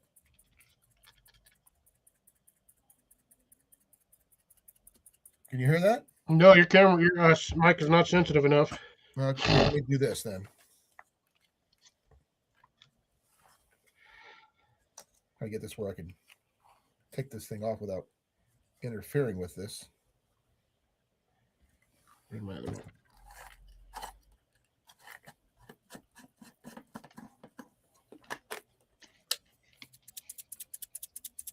you hear that? Yeah. Yeah, mine's the same as yours. Yeah, so you might have the the charcoal filter in it too. I could just read the instructions. It should tell me. Yeah, I was about to do the same since I still got mine. Mine's in the bag. Mine's right here. Check valve, cartridge. And it's in a little Ziploc bag, as you can see. I keep all my stuff together. Yeah, see, it says pure, but it does say Hiker Voyager, so yeah, it's the same shit that you have. Yeah, mine is. There's what mine says right there.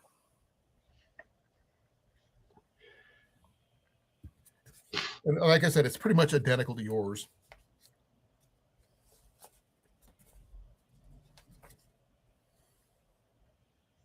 My light up here is slowly dying, so.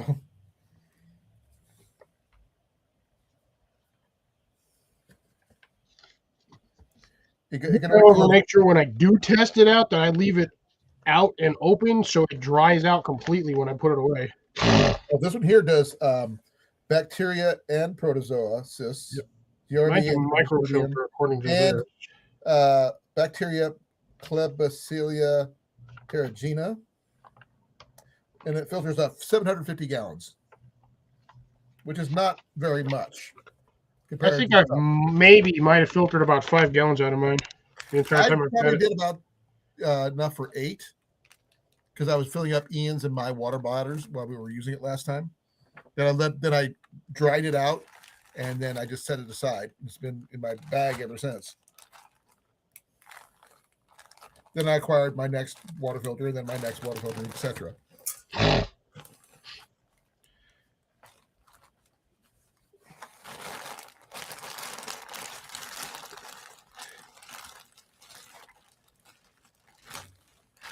Shake your money maker like you just don't care. Pretty much. Okay. Well, I ain't worried about microplastics when I'm out in the middle of nowhere. Right. But generally, with something like the filters that you get nowadays, the Sawyer Squeeze has got the highest flow rate and the highest at this time. No, not okay. According to I believe, how much was it, Miranda on the Trail or something like that? Give me a second here. Oh yeah, so it says right here. It took me a while to find where it was at on here, but yeah, mine says produces drinking water free of protozoa, including Giardia and Cryptosporidium, and bacteria to 0.03 microns. So I have a 10x anti-clog technology with this thing. Apparently it does it all too. And I still got my lubricant, which I've never used because I don't think I have the lubricant for that anymore. But well,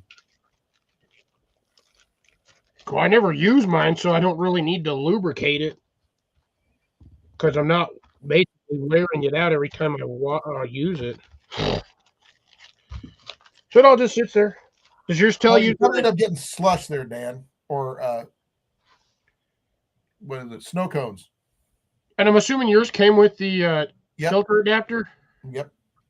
Oh, speaking of which, which fits in my my Nalgene bottle. Oh, that fits in there snug. Which I plan on keeping no matter what filter I have. That way I could use it with my Nalgene bottle. Now, I don't know if it'll fit in here, though I would like to see if it would fit in this my Pathfinder bottle, though. That would be kind of cool if it did.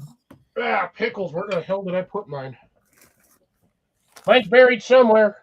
You have a Pathfinder? Yeah, I have like 2 of them, actually.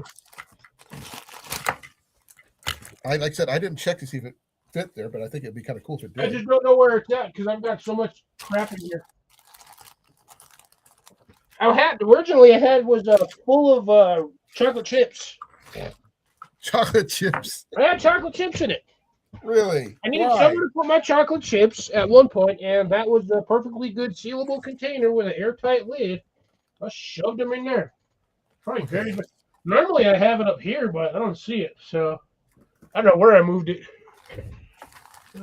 Possibly stuffed it. Sorry, if I blinded you with the lights, folks, I'm sorry. I didn't mean to.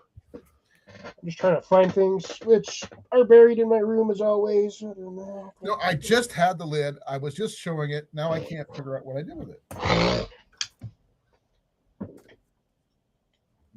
I also have clean canteen somewhere. I don't have any clean canteens. I got one or two of them. Those are the ones I won in a giveaway for a gear giveaway. Right.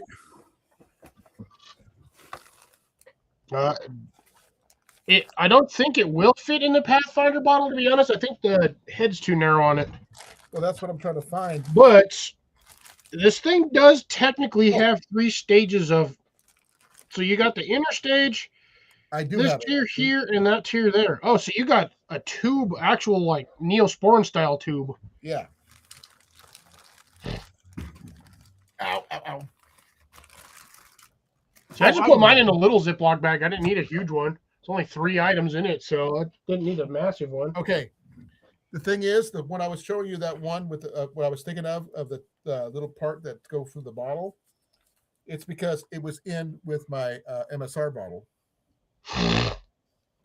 Wow. So my MSR filter has it. Now, here we go. Yeah, I'm kind of glad mine's gray. Look. Oh, it does fit in there. Yeah. Nice. That's a good thing to know. I mean, it's pretty snug too. Look at that. No, yeah, mine locks in there too on mine. It's just a pressure fit, and yeah, that way you could use your bottle with your whatever filter you're using at the time. I'm happy to throw one of my 2-liter freaking water bladders in here. Unfortunately, this one here is the heaviest filter I have. It weighs a ton. Oh, is that battery operated one? No. This is the MSR MicroWorks EX. Oh yeah, the Micro EX, and it's just really freaking heavy. I don't think this one's. I mean, it's what it says it is, and it's really heavy. But I also have extra filters for it too.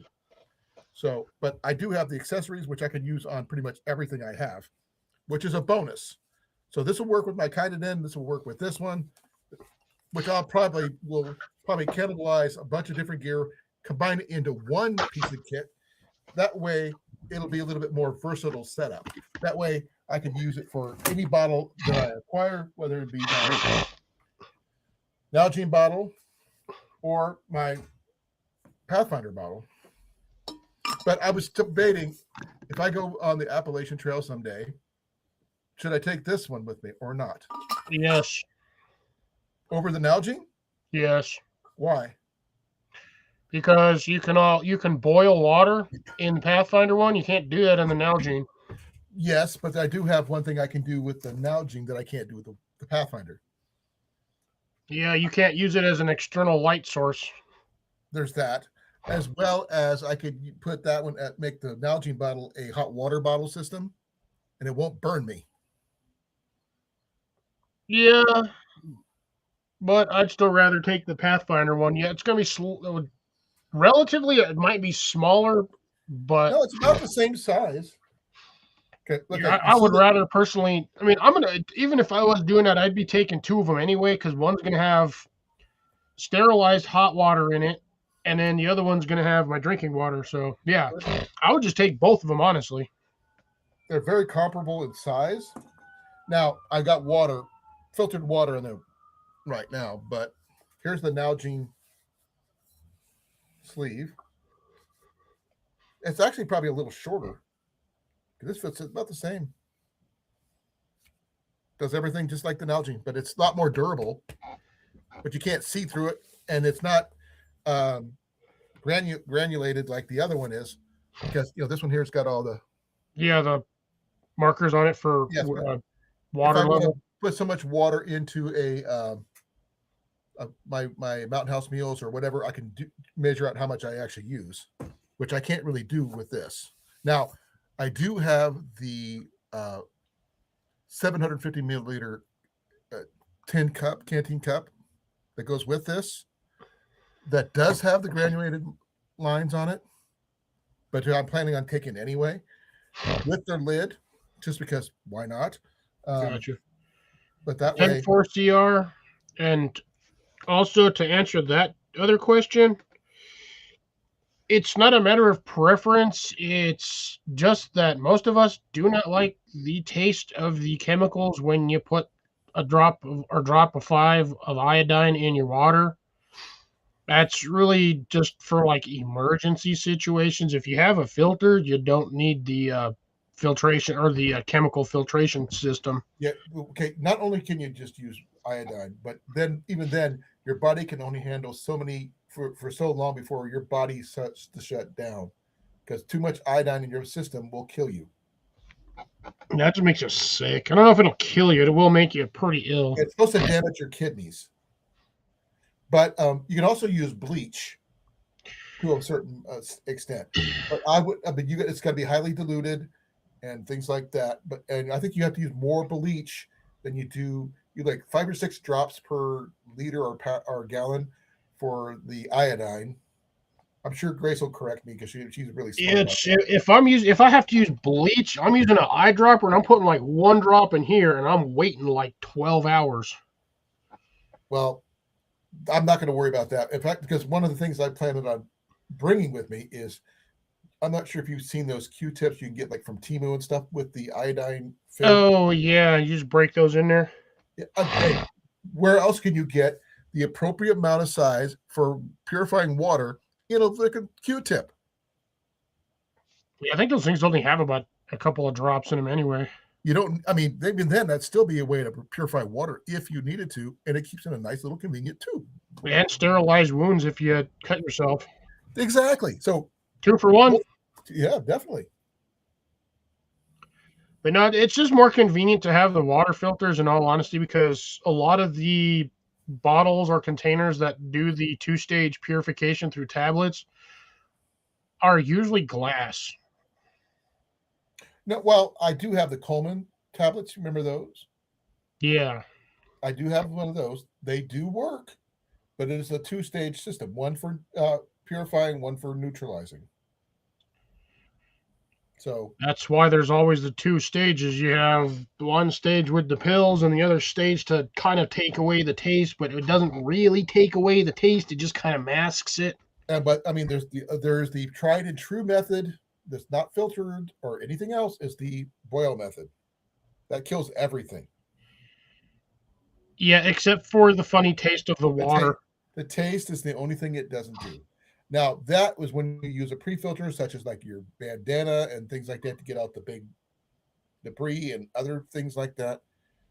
But that's the best you can do in a survival situation, and just boil the crap out of your stuff. There's also another method, gravity method, if you happen to have 2 bottles. I've seen that. And you're already going to have a bandana, so you basically just fold your bandana in, I would say half, roll it, and then stick 1 bottle high, put the rag in there, and stick another bottle low, one a and little then bit above, low. gravity feed water through it. And Yeah, I've all seen it's that. doing is it's just pulling the liquid. None of the dirt, nothing's going to come with it. It's just Oh well, clear if water. there's any bacteria and things like that, yeah, Well, you're still going to get the clear water. You ain't going to have to worry about any sort of bugs, like large bugs, sticks, debris, sand. exactly. Yeah, you're right. So you'll get filtered out. That it might take a while to do a gravity feed system, but A capillary system, I think. Wicks. Yeah, exactly. yeah, there you go, wicking. But I would recommend doing it from either say like a plastic container to a metal container if you do not have the options of any sort of sterilization. So if you don't have any either tablets or a filter, Oh, go from a plastic bottle to a metal one. That way you can at least boil your water. There's another method that we haven't discussed yet. And sterilize it that way. Well, if you do have to put water in a clear plastic bottle, such as this one, you can put it out in the sun for a couple hours, and then the UV light is supposed to be able to. Yeah, you need a reflective surface. Well, if you have one, but you can put it in direct sunlight. You can put it in direct sunlight. It's going to take all day to do it. But if you have like a reflective surface, like one of those Mylar sit pads or even like a Mylar blanket, unfold your Mylar blanket and set it on top of that. Yep, one of those. That sit pad right there will work. This is technically not a sit pad. This actually came with one of my items I got in the mail. This was the package it came in. And the fact is, it makes an amazing sit pad. Now, also how they make some of the solar, like the cheaper version of solar ovens. Yeah. Well, unfortunately, I cannot use a sit pad anymore because of my knee. Because on that reasoning, I got this originally. This one here was acquired at the same place as a lot of my major gear anyway, as you guys know. And that's very true, CR. You would be doing a lot of that while you still have water in your system. It's just kind of sort of a method where if you're kind of in a bad situation and you kind of need to do it, you have that option. I'm not sure if you have one of these, Cliff, or not. No, I didn't want to pay the $65 for a damn chair that would probably crumple under my fat ass. Well, this one here fit my fat butt before I was really injured. Before I had my surgery. But it's now too low. I can't use it. Yeah, see, that's the problem with those chairs is they are wicked low to the ground, like inches. Yep. Since then, I haven't received it in the mail yet, but I have one on the way that's a taller version that's still lightweight. Just a little bit heavier than this one, but not by much, that I'm planning on using. It's like 15 inches off the ground with high back and everything. It's supposed to help with my bursitis of my shoulder and my knee. So that's more of a medical reason to have it rather than not. Now, is that the ideal for most people? No. But and Ian doesn't want this Helinox. I offered to give it to him. And he said, no, I don't want it. I have one. He got a chair of his own. He's happy with it. So I don't know what to do with this one now. Keep it, hang on to it. Eventually, either do a giveaway or somebody might want to purchase it. Yeah. You could probably at least get 40 or 60 bucks off of it. Probably. It comes with a really nice bag, as you can see. Yeah, they're really nice chairs. Yeah, but it's a high end. This is the Helinox 1. So it's just too low to the ground for me. Yeah, it's very lightweight, folks. If you're going backpacking or something like that long term, you could. If you don't want to use a sit pad, you got that. Oh, damn it! Oh, that muscle still hurts. Oh. Now, like you said, CR, using the wick method, like Cliff mentioned, that one would be something you'd set aside, and you could have that in addition to the other stuff you're doing. Because you have multiple ways of doing that, going in from one metal container, say from wicking from this container to this container, where you can boil it, and you'll be. You can also use rope or string. That stuff will work too. Yeah, twine, anything that is water absorbent. Paracord will work too. Paracord would probably work a lot better than most. Yeah, I wouldn't recommend using Dyneema. That's not exactly going to be the most effective method. I would say the casing of paracord would work best. I would think. Just use the whole thing, because I believe the inner cores they're nylon, but you're still going to absorb. Well, no, you know what? Yeah, you would have to actually have like utility cord. I don't have. Since paracord's all synthetic, I believe. Yeah. Possibly. I'm almost positive paracord is like 99% synthetic. Well, if you have any like twine or something like that, that will not work. I don't think a twine would work, like an actual natural twine. Yeah, it would, because that's a natural wiki. A shoelace would work. So yeah, it's paracord is nylon. Like 99% of it is nylon. Well, if you could probably make it work if you can get it to. Well, I don't know. Start the process. Yeah, Well, the problem is you need something that wicks naturally. So again, bandana would be your best bet. If you had to, you could tear it into strips and do it multiple times. bank line, would possibly work.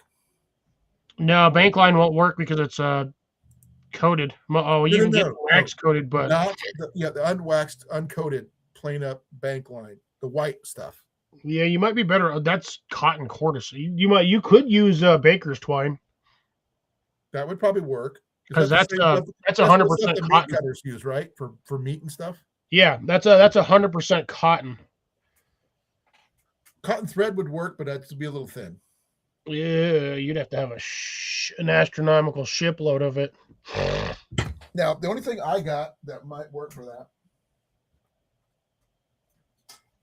Okay. Give me a second here. Like this right here is like guy wire, guy lines.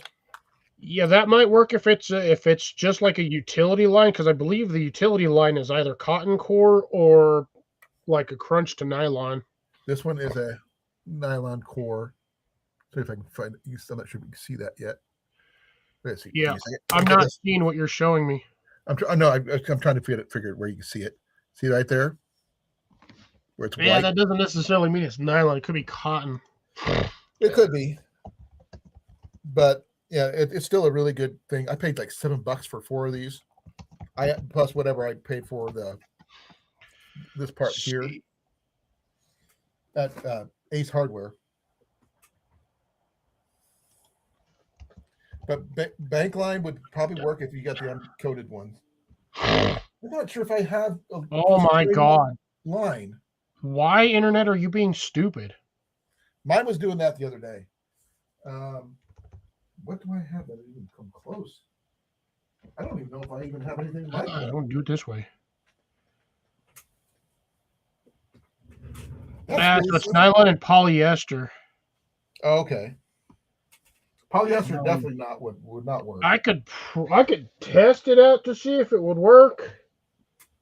Because you don't see a lot of people doing that method of water purification. That's because it takes forever. Like, well, if you're going to do a gravity feed system anyway, it's pretty much the same thing, right? Like, dude, I know that is a system that takes an astronomical shitload of time. But you got to prime the pump, so to speak. Wait, for what now? What happened here? You need to prime the pump, so to speak, when you do that kind of thing, because it just won't naturally seep into the new down the line wise. Okay, yeah. Bank line is made of nylon. Okay. Yeah, bank line is nylon. I have utility cord. I just don't want to cut any of it. Oh, I get that. The only a lot of cordage I have is like either I got leather. Surprisingly enough, I have stuff for my bowstring material, but it's all nylon stuff. So this is going to sound really stupid, but I saved these. I don't know why, because they're 100% cotton. I saved the damn things. Is that the inner linings of a 550 cord? No, this is the outer edge of a pillow. Okay, you lost me there. So most pillows, they are usually adorned. When they sew them, they use there's a like border line around the entire pillow for most pillows. Right. Usually, like what they used to similarly do with the old like tarps back in the 90s, like where they'd run that string around the outside edge. Right. Yeah, pillow manufacturers kind of do the same thing. So you have something like this, which essentially would work the exact same way. I just happen to have this because I'm weird and I collected it, and it's pretty sturdy. Okay. So something like this, probably braided together, would work really well, which is the reason why I saved it. I was kind of going to make a braided little thingy. Hey, Howie, how's it going? Don't quote me on that. I'll have to check on Jason McDaniel because I haven't heard from him in a while. He's the third Jason I was talking about before. But yeah, essentially you could do that if you just happen to have it, or Again, yeah, you could probably use a shoelace. But 90, I most mean, people, if you're hiking, you're going to have a bandana or something. I mean, heaven forbid you actually use one of your clean socks. wool socks would definitely work. And wool is moisture wicking. It's wool. Wool is not a wicking material. It's insulating even when it's wet. Yeah, It'll keep you warm you, even when wet. you would But I have don't to know. use probably a sock. To be dead honest, either a dirty sock or a clean sock. Water might taste a little funny, but again, when you go from one container to the other, you just boil it all out and it should taste fine. Right. And I'm just looking. I don't have a lot of natural fibers, to be honest. I just happen to have a few random ones here and there because I collect odd stuff. I would think I would have more than that, but I don't, surprisingly enough. I've got a lot of cordage, but not natural fiber stuff. I mean, okay. This is a bootlace. It's a random spare bootlace I have. But it's nylon. It won't work. Let's see. I'm somewhere around here, either in here or in my car. I literally have an entire roll of baker's twine. Bought it for a specific reason, and I have not used it for the reason I purchased it for. And that was to make emergency candles. Right. Oh, thank you. Thank you. I actually do have something then. Yes, a paper towel will also work as well. Actually, better than most. Toilet paper can technically work if you can't think about it. I would recommend going toilet paper too thin, per se. But yeah, you get a good sheet of paper towel and fold that a couple of times and then just kind of mold it or fold it to where you need to. And yeah, that one would work perfectly well. No, I actually have wicks for candles, for my emergency candles that I was planning on making with all the extra wax that I have. Because I was going to make some papers. I've got those too. So those would definitely work. I just got to remember where I put them. I have these are 1/8 inch, I believe 6 or 8 inch. Yeah, 8 inches. So yeah, I've got. Yeah, that's what I got. Oh, Again, picked them up because I was planning on making candles with random extra stuff, and no, Cliff, never I did. got extra wicks for my oil lamps. I got extra oil lamp wicks. Well, that's what these are technically oil lamp wicks, but they're 100% cotton. Yeah, I've got extra the flat ones, not the round ones. Oh, you got the flat ones? Yeah, the ones. Yeah, those ones would work too. It's just a matter of keeping them in the bottom of the container. Yeah, this kind, Cliff. They go in here. Yeah. I need to buy a roll of that stuff just to have it for the house. Now, I do have something that that Jenny and I acquired from the bin store. I don't know if that counts as what material it is exactly. Give me a second. I think it's some kind of edging material for like dresses or something. Okay. Oh, hemline material or hemming material?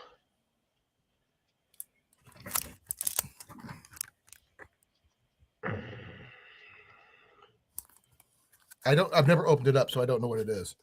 I was afraid to, because if once this thing gets open, this is going to go bleh, all over the place. Yeah, I would just keep it. But it doesn't say what material it's made out of. I was about to say, Sierra, you had already stayed like 8 minutes past what you originally said, so I had just assumed you were going to stay with us anyway. Sierra likes us. Well, we get into an interesting topic. That happens a lot. I don't know. What are you talking about? Now- Water hose. Hey, Howie, what Reason kind of why I water was late filtration was do because I you was use? still outside planting things. Now, here's one of those. This piece of paracord right here, Cliff. Look, Yeah. there's the strands for it. Yeah, it's all nylon. Yep.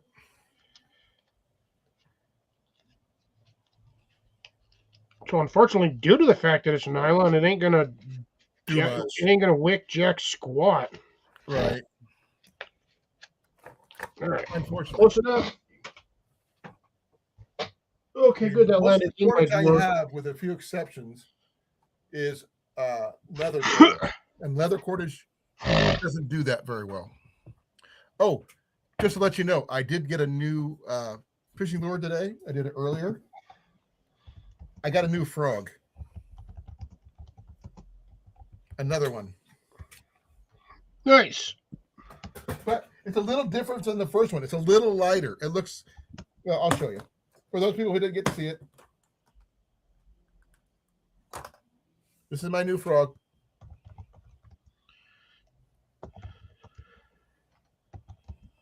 He's a little lighter green than the first one, and this one's got a solid green flippy floppy thingies. But he's, you'd think you'd get like a bullfrog or whatever, but no. But I will say the next one I'm looking at on my calendar is actually supposed to be pretty big, because it's number 21 is Nice. for next Tuesday. But the biggest one is 28. Because 28 goes from here all the way over to here. So who knows what that one's going to be. But 22 is like a tiny little thing, about that big. Yeah, that'll be a spoon. You think it's going to be a spoon? You can almost guarantee it'll be a spoon. It's either going to be a spoon or one of those flies with the little spinner on it. I would like to get another spinner. I already got one.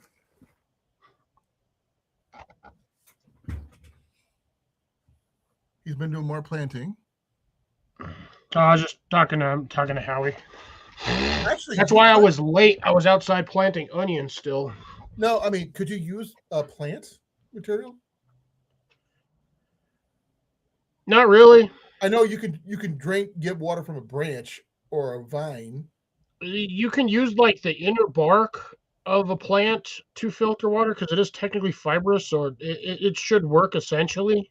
Yeah, like if you strip a piece of bark off and do this, you can probably do the same thing, possibly. But be careful that the plant you decide to use the inner bark for is not toxic or poisonous. Well, I was thinking more of a tree rather than anything else. Sort of like an ash, or not an ash, but a willow or something like that.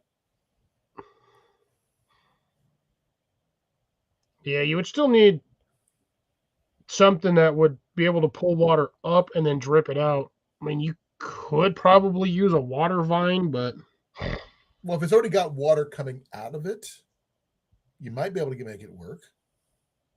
But the only thing I've worried about water vines is the fact is that there's so much poison ivy out there that are really old, and they get like that big around. It's kind of hard to tell. And you don't want to try drinking out of that. But they said if that is that case, they don't have water, they have sap that's like milky. So you'll know the difference once you see it. But yeah, I'll be right back. I gotta figure out what's making all that noise outside. I can't hear a word or thing, whatever.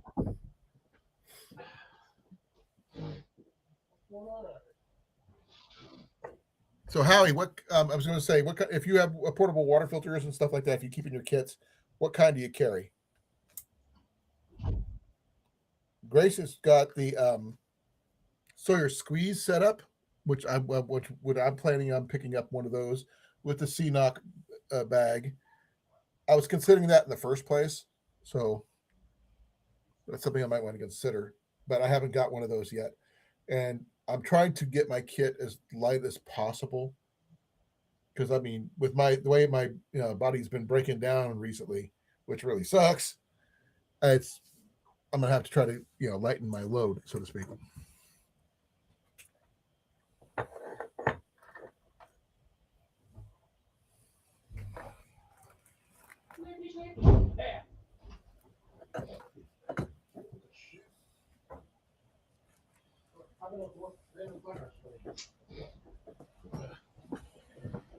I don't know why, but my Christmas cactuses are still producing flowers.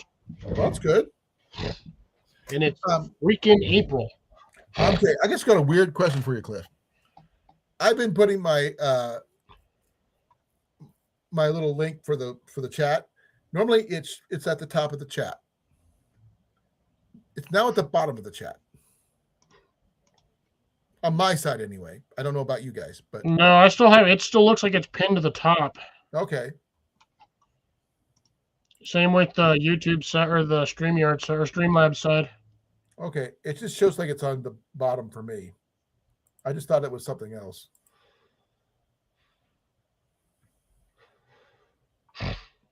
Yeah, I know how you probably have like 1,000 onions planted outside. I don't have a giant space of land to do that. I gotta find spots to put my onions and hope they get going really well.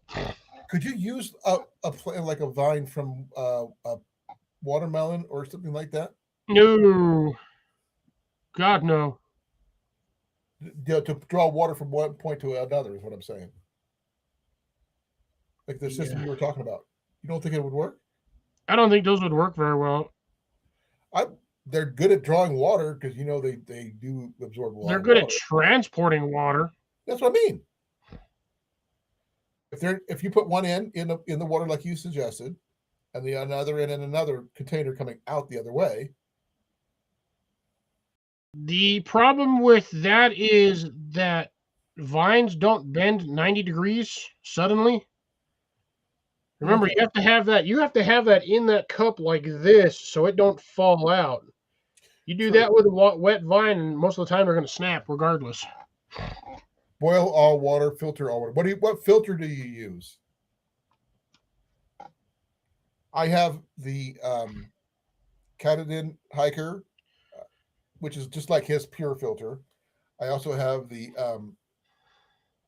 MSR MicroWorks EX. I have a Sawyer Mini. I have an I like Aqua 3 of Mira. those. I have some, I also have a Frontier straw. I remember those. They don't talk about those anymore. No, not the Life straw. It's actually made by a company called Frontier. I'm familiar with the water filter Frontiers. straw. I'm familiar with the Frontiers. This is why I said it. I just haven't seen them in forever. Live straws, they are getting better, and I still think Life straw is trash. I don't trust Life straw. But I mean, ever since they came up with their gravity feed version, with the original initial version where you just have to stick your head down near the water in order to get water. Yeah, because they're not smart enough to give you a freaking hose to stick it down, so you can at least drink through the hose while holding it down in the water. So you got to be basically in the water, head down, ass up.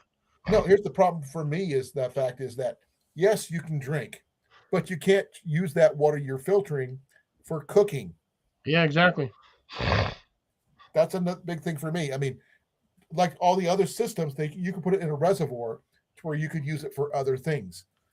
So if you need to be able to cook with it, you need to be able to put, wash your face. Yeah, but the problem with that system was there was no method of connecting it to a reservoir. It was just straight a into the water filter.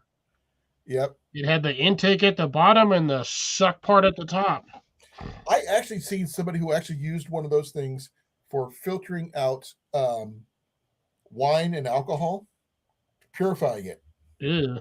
Yeah, you could do the same thing with a Brita water filter. It still tastes like wine. It tastes really funny.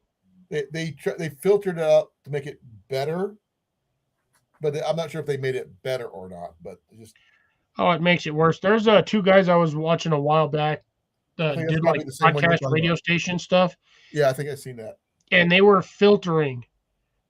They did Mountain Dew, they did coffee, they did wine, they did vodka. They were doing all kinds of Powerade, Gatorade. I think vodka was like the one they did the best because they were trying to make a better quality vodka out of a lower quality vodka by filtering. Yeah, they were just filtering all kinds of stuff through a Brita water filter, and they had to have gone through like 40 water filters.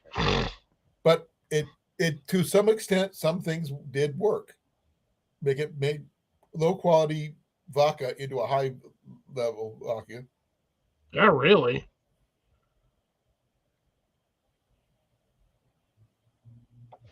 The squeeze comes with a bottle? No, you can get the Sawyer squeeze with a 1 liter or 2 liter bag now. But you got to order it that way. It's like $55 and some change. I'll show you. Oh, there's also the B-free, which apparently people are starting to argue about that one not being a good water filter. I'm like, y'all are crybabies. I think I have that one in my truck. That's a 3-liter bag. That'll work. That will attach to the Sawyer Mini, I believe.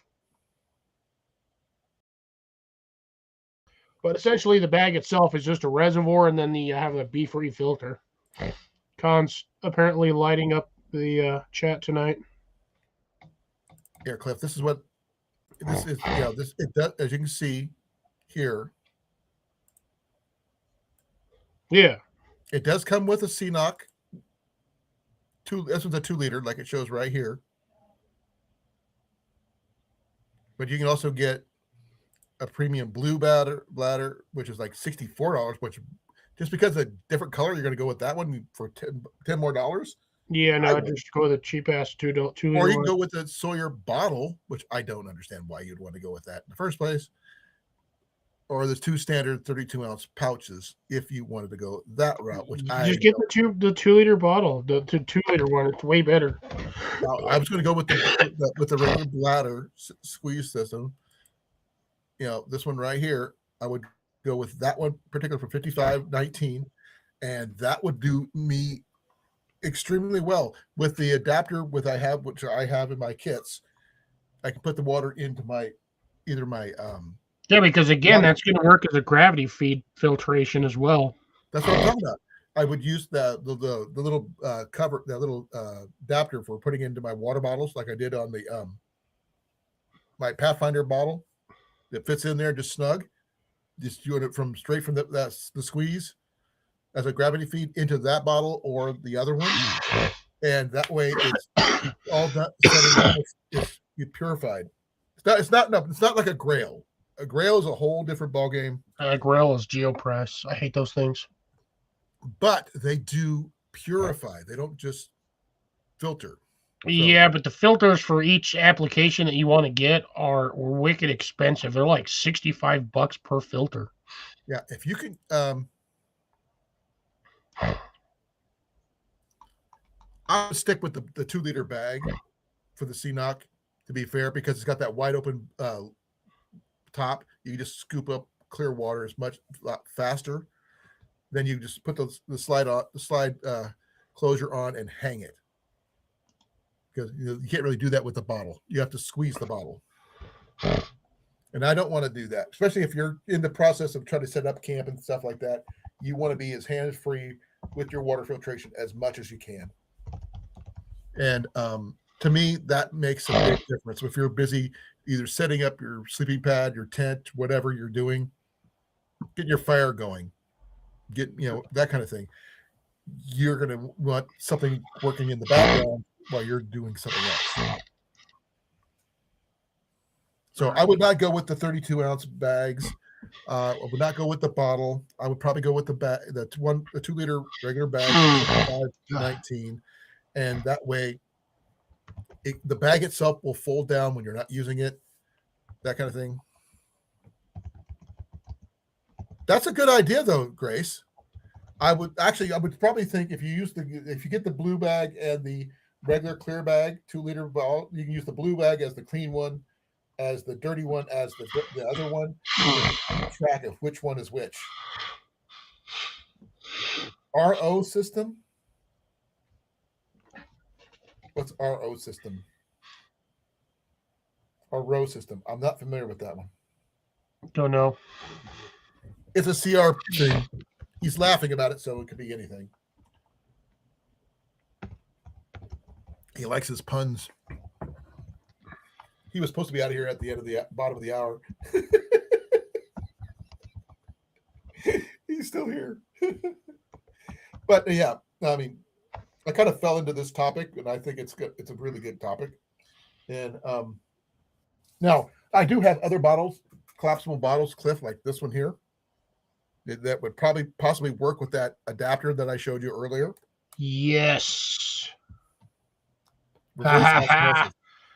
What? Just figured something out. That was really worth the 5 minutes of effort. Watch this, Cliff. This is actually kind of cool. See this bottle? Oh, I have one of those somewhere. I had 3 of them. It just Yeah, it was really rotates what, like 16 ounces or something like that. something like that. Yeah, and it just Yeah, I've got the plasticky versions of them. The only problem is they don't stand up, which a lot of people hate. So if the minute you take a swig out of that thing, that sucker falls over. well, this one here's got the flat bottom, so I don't Yeah, know if just a that. cube. Yeah, this is the cube looking one. Yeah, I just let when my parents travel, I let them use it because you can't technically take water through TSA checkpoints, but you can take an empty container and then fill it up once you get past there. So this would be perfect for that. Yeah, and then you have water on the plane. Right. It's only 16 ounces, but it's better than not having anything. Right. So, anyways, as I was saying, the those portable water containers. Oh shit, that was the wrong one. The like That's a good little. idea, Grace. At least color coding your gear. Now, is the blue one your clean water and your orange your dirty water?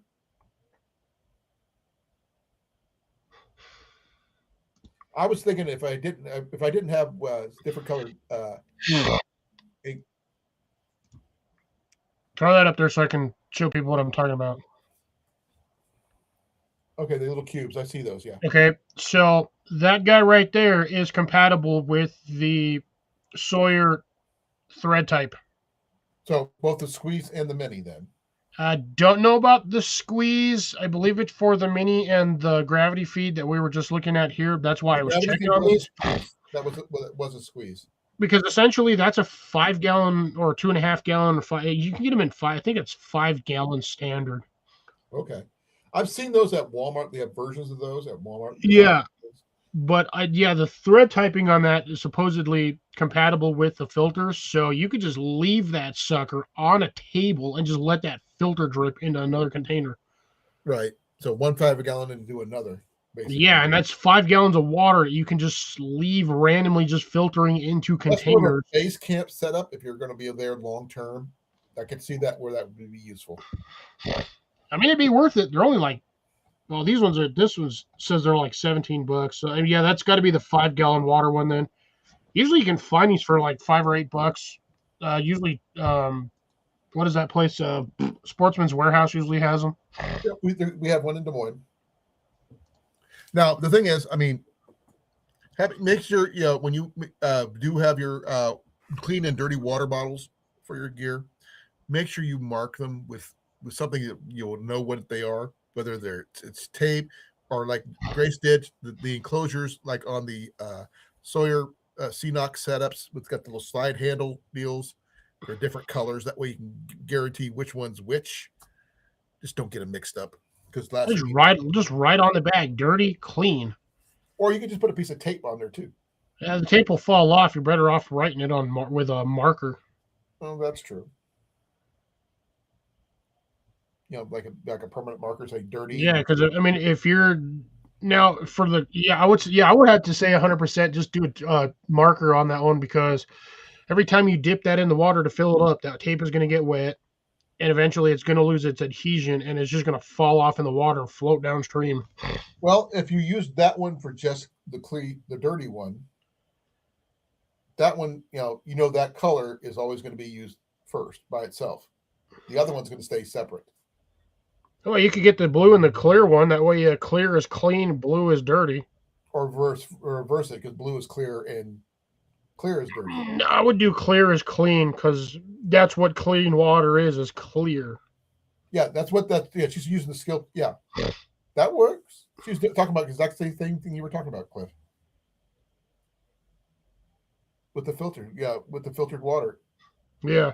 Although I'm doing it the other way around, Grace. You basically fill up the big cube with dirty water, set it on a table or whatever stand you have, rock, stump, whatever you can find, stick a filter on the water filter onto it, and then just let it it's going to basically gravity pressure feed, and you're just going to catch the drips off into another container anyway. Yeah, essentially the same method.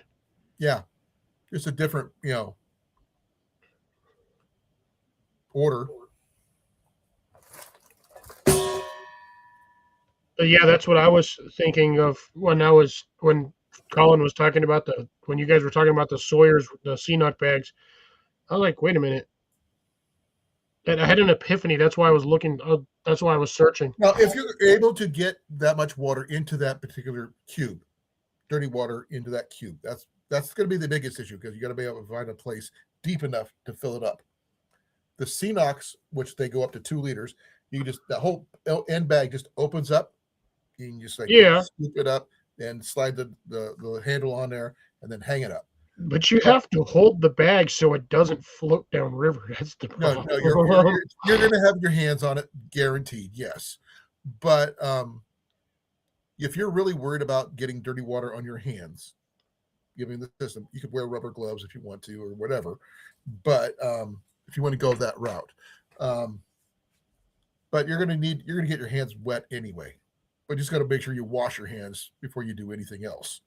Because sanitation is key anyway. Big problem.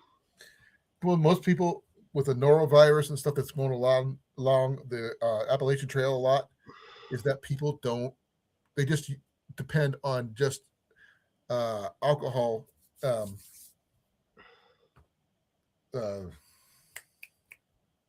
it. Yeah, that's what I was saying. He's trying to light up the chat. Yeah, hand sanitizer. Yeah, the hand sanitizer thing. It's just the fact that people try to say that's going to be enough. It's not enough. Soap and water always works. Clean water, folks. You might be able to do hand sanitizer in conjunction with, say, like wet wipes. It would work better if you actually washed your hands properly with soap and stuff. And that's where, by the way, this one's yours. These things, camp suds, or they've been. I did see Dr. Brommer's was very popular at the REI when I went there. But I still prefer camp suds because of the versatility. Jenny and Ian cannot use Dr. Brommer's because of the ingredients are citrus based for Jenny, and that's something else that Ian. It caused some issues with Ian, but I'm not sure exactly what it is. But he cannot use it. He needs to eat more nachos to increase his bloodline durability. He doesn't eat a lot of nachos. Yeah, well, he needs to start eating more. It'll help him increase his bloodline durability. He does have peppers, but he doesn't eat peppers that much. Yeah, you also had pepper too, but that didn't really help much. What do you mean leaving my hat on the whole time?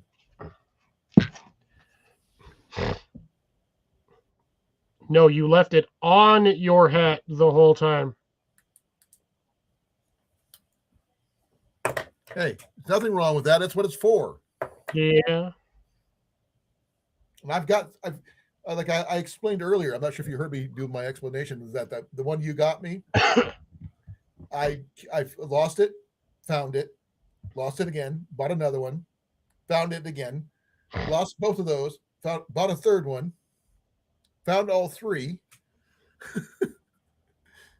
And I found out that I actually cracked the one you got me, the little lens part right here. Yeah, because it's plastic. Yeah, this is not the broken one. But I got one in my first aid kit, one in my right pocket, one in my left pocket. So, and I also still have it's better to have too many than not enough when it comes to flashlights. But I did put a brand new Energizer bulb battery in the one I keep in my first aid kit, but I reversed the battery backwards. So I could have a fresh battery in there and it won't discharge it. On a lighter note. Charge it, but might possibly short it out. No, it's off. It will be fine. But I still want to send you a couple of these plus some extra ones with the soaps in there, Cliff. Because this is a good thing to have, even though if those people haven't seen it. This is soap. I have a bunch of it. Like 2 random things of like hotel soap that just sit in my car. Yeah, but the little sliver soaps, there's 20 of these in here. Plus, I've got like 2 cases of the dang stuff here in my office here. And they're all different colors. We got yellow, purple, green, blue, and pink, I think. But I would never bring the pink or any other colors. I would just take the soap out of those and put it in mine just so I can keep it like extra. Just use them as refills. but that way you can keep your hands clean. When you're on the trail, sanitation is key. Yes. Part of an inner tube for what? Unless you're planning on doing a ranger band or something, I don't know what you're talking about. Does that make any sense, Cliff? Okay, it says on a light note, and I used part of a rubber inner tube for that. I've Colan or CR, you got to learn to throw some context up here when you. Yeah, that's what threw me off. I was like, what context is that in? I don't know. Like, you got to hang a few bars, my dude. How many hum a few bars, I'll fake it. Like, I know I'm bad sometimes on my chat, but it clicks after a few seconds. But this one, I've got no idea what you're on about. Oh, okay. Here's some more of that cordage that I got with that little survival kit from Temu, and it's still the same thing. It's like an old nylon cordage. Yeah, that whole thing that you're holding in your right hand, you can just throw that in the trash. Oh, I plan to. I mean, this whole thing is just junk anyway. Instead of reversing it, CR again. What are you talking about? Context. What does it mean? Reversing what? Time?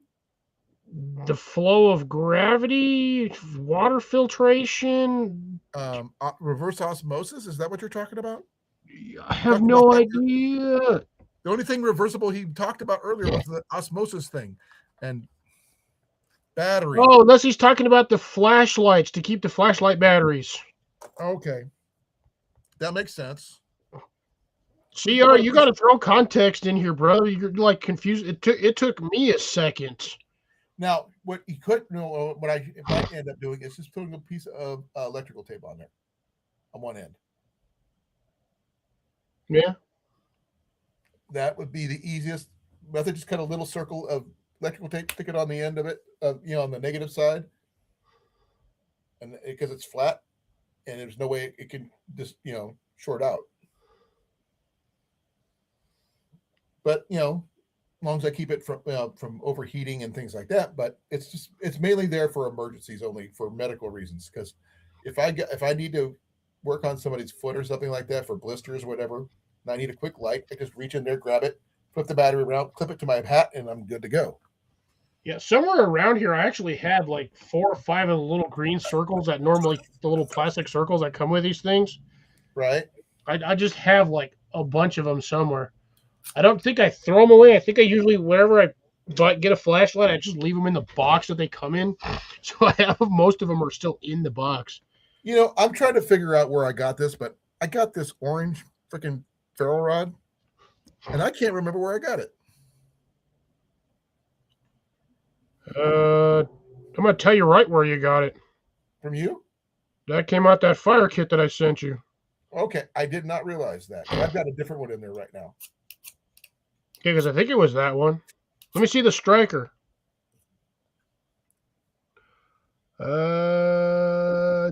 Yeah, I think that was the one that comes in that fire kit. I mean, I got these.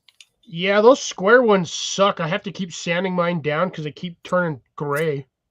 Yeah, this one turned gray, but yeah, but those damn things, they shoot sparks like nobody's business. They do. But I mean, this is actually not a bad striker, by the way. That's a really good striker.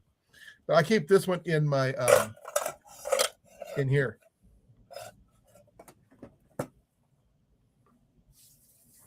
But now, just having ability to filter your water. What? Jason sending me dirty pictures. Oh no, it was actually CR sending me dirty pictures. CR sends a lot of dirty pictures. He sent one from Scott.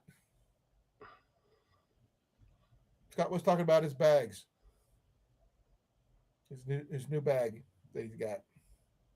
I'm assuming that's a ferro strike rod, whatever the heck. It looks like, I don't know, he sent me some weird. Yeah, he has that ferro rod too.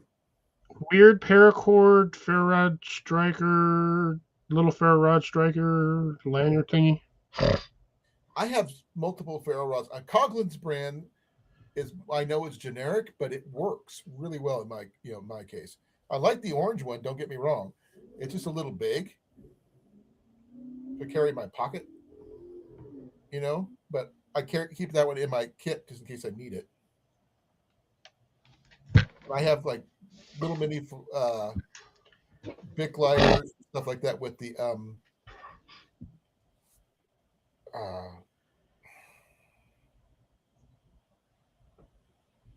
little levers that get propped open, keep them from dispersing all the fuel. Oh, that little wire wrap that they throw around it. No, well, I use I use a zip tie to hold it open, keep it from dispersing all Getting the fuel. depressed. Yeah, I mean the one that was in the kit that you sent me, that one had a little piece of white zip tie on it. Then the one I got, I bought another little mini Bic and did the same. Yeah, you just buy the little tiny zip ties. You can buy a pack of 100 of them for like $2. Yeah, that's actually I keep an extra one in my front pocket just in case. Even though I have my Garage Gear butane lighter, it's a refillable butane one. Which I've got my fun zappy one. Sits right here. Yeah, I know. You showed me that zappy one. Yeah. It's basically like an adjustable arc lighter. Yeah, I see that. Now, can you actually zap somebody with that or not? Oh, this shit hurts. So it's like a stun rod. Yeah, essentially, it's like I tested it on the one spot that I figured, oh, that's not going to hurt that much. Yeah, no, that was terrible. No, I'm not going to mess with that. But how do you charge it? There's a little USB charge port right there. Oh, okay. It's USB charge. Okay, that's good to know. It's USB. It's a mini USB. I did pick Not up the C's, but the mini. Okay, I did pick up something new, Cliff, because I was having trouble with getting my fuel for my butane stuff. Because for the longest time, I've been using this stuff right here. I have a tube of that somewhere. Now, here's the thing. They stopped carrying this at Walmart. They stopped carrying a lot of stuff at Walmart when they started redoing all their checkout stuff because they're idiots. But today, I found this. Different brand. I've never heard of Olympia. But this one is a 4.8 ounce, which is half of what this is, which is 9.8 ounces. So why would they? I mean, they're probably going to try to make more money because there's only 250 milliliters in here, and this one here has got 290 in here. They were making more money with these, but they got the half ones now. But it's they still got the same nozzles. No, if you go back to where they have all like the flashlights and the camp stuff, they usually stack. That's where I found this one today. No, I know, but they usually stack those back there now. They don't have them at the front anymore. Oh, I know. So you get them at the my containers actually. You get the Zippo fuel. You get your propane. See, I got the super thin, skinny mini one I found one time. This one here's the little fat one. But how many ounces is that one? 135 mil. Oh, that's a big one. Yeah, but this is only that small. Yeah, yours is 290 mil. Mine's 135. Wow. Yours is tiny compared to mine. I've had this thing for years. Yeah, this one here is only 40 millimeters less than the other one. See? 250. And this one is actually like maybe a buck or something. So, but I got that for my lighters and stuff that I require, like my torches and stuff that I use for my. Yeah, normally when I had the Zippo style torch lighters, I used to use it for that, but I don't have those anymore because all of mine died. The igniters usually give out after a couple of years. I usually get about 8 years out of each one, and then they die.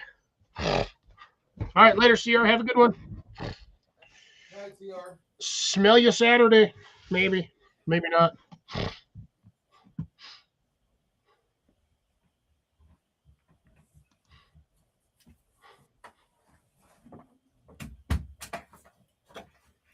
Okay. this will explain what I was talking about earlier with those little mini Bics with the. I put the little zip tie right You here to know, zip hold. ties on there. Yeah, to keep that from being depressed.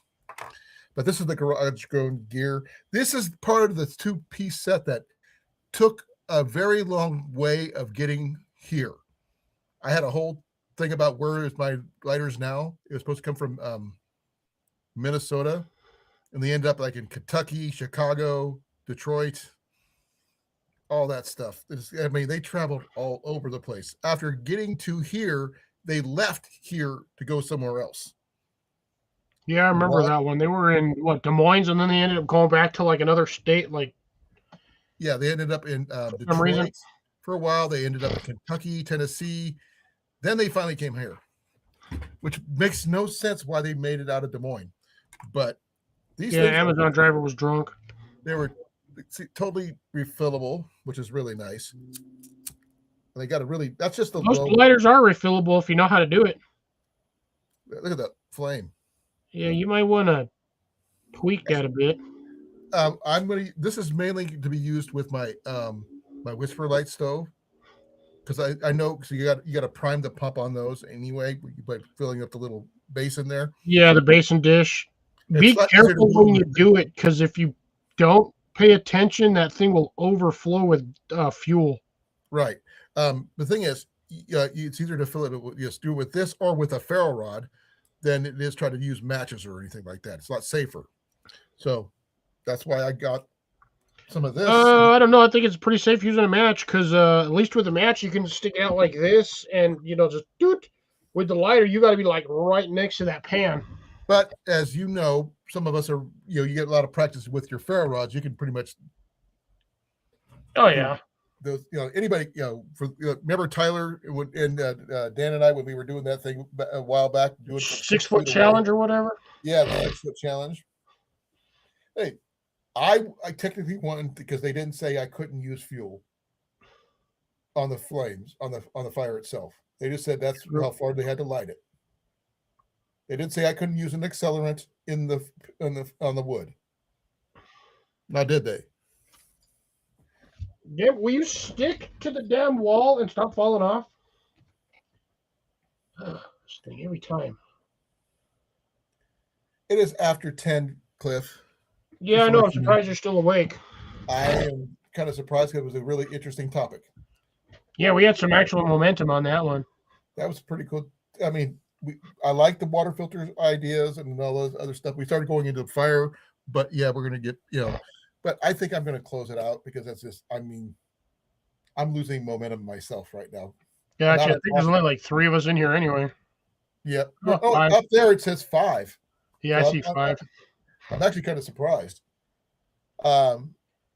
I'm glad you're all here. I mean, got to talk to Grace in a while. I haven't had that conversation in a while because she's got some really good information about the CNOC bottles, which I'm now glad I'm going to check out because I did some research using Google AI and stuff, and they mentioned those, and I've never used one before. So if it comes with them, I'm interested in trying to get in one of those for my clean and dirty water setups. Yeah, the newer versions that they came out with in the last few years, they do come with the CNOC bags. And I would go with the 2-liter CNOC bag. I mean, my platypus, which I got right here, it's is like a 2-liter. $64 or $65 with the 2-liter CNOC bag. Well, the blue one is 65. No, but when you go to REI to buy them, they're like $65. No, I'll buy mine off of Amazon. It's cheaper for $55. $54.95. Let me double check that. Just make sure. $55.19 for the 2-liter premium bladder with a blue lock deal, which is really weird. I used to have a water bladder that looked like that. Yeah, I have a generic version of one that's in my trucks or in my car somewhere. My SUV. I still have random camping gear in my SUV. I never cleared it all out. Well, a lot of my gear I lost, which Yeah. But that kind of thing, I'm just going to be working on getting it taken care of as I go, because I need to buy a squeeze anyway. I have a mini, but the flow rate is not as good as the squeeze. And with the CNOC bag, makes to be able to fill up a 2-liter bottle worth of dirty water to gravity feed into my whatever bottles I have for drinking out of, but a lot more reliable than waiting half the 3 times the amount of time for like a mini. Though someone, I think it was Miranda on the trail or something like that, said something about Miranda in the wild. Miyagi on the trail. No. Miranda. I've actually met Miranda. Miranda in the wild. She used to work for REI.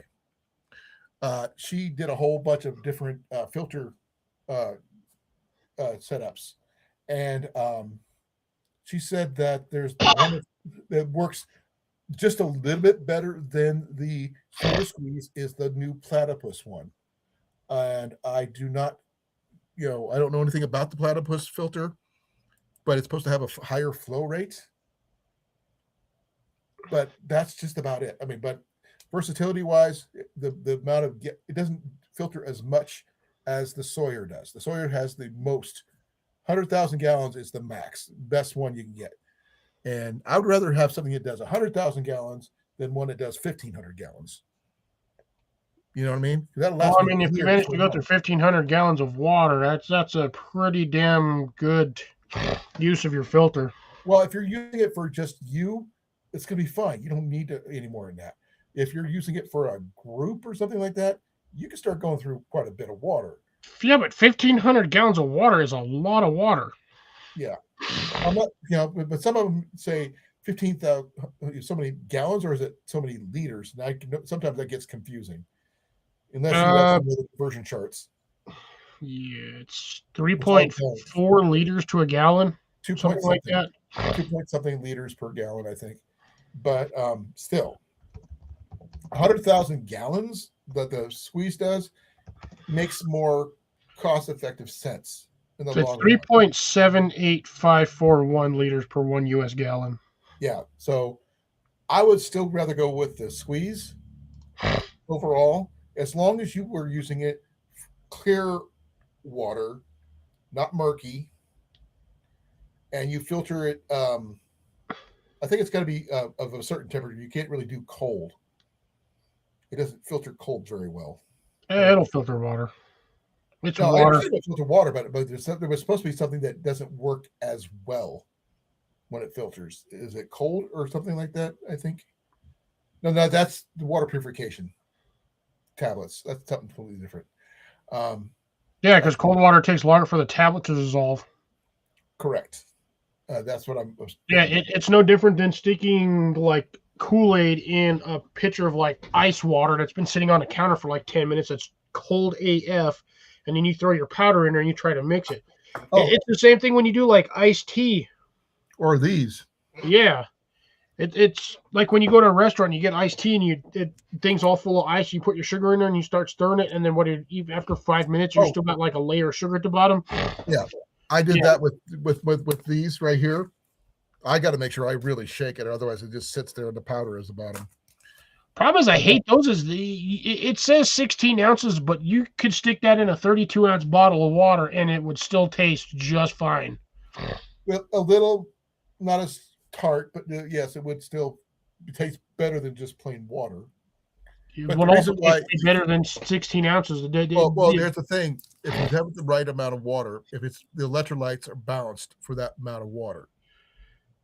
Yeah, but I don't get the electrolyte ones. I just get the normal like Kool-Aid packet style ones that just basically flavored water.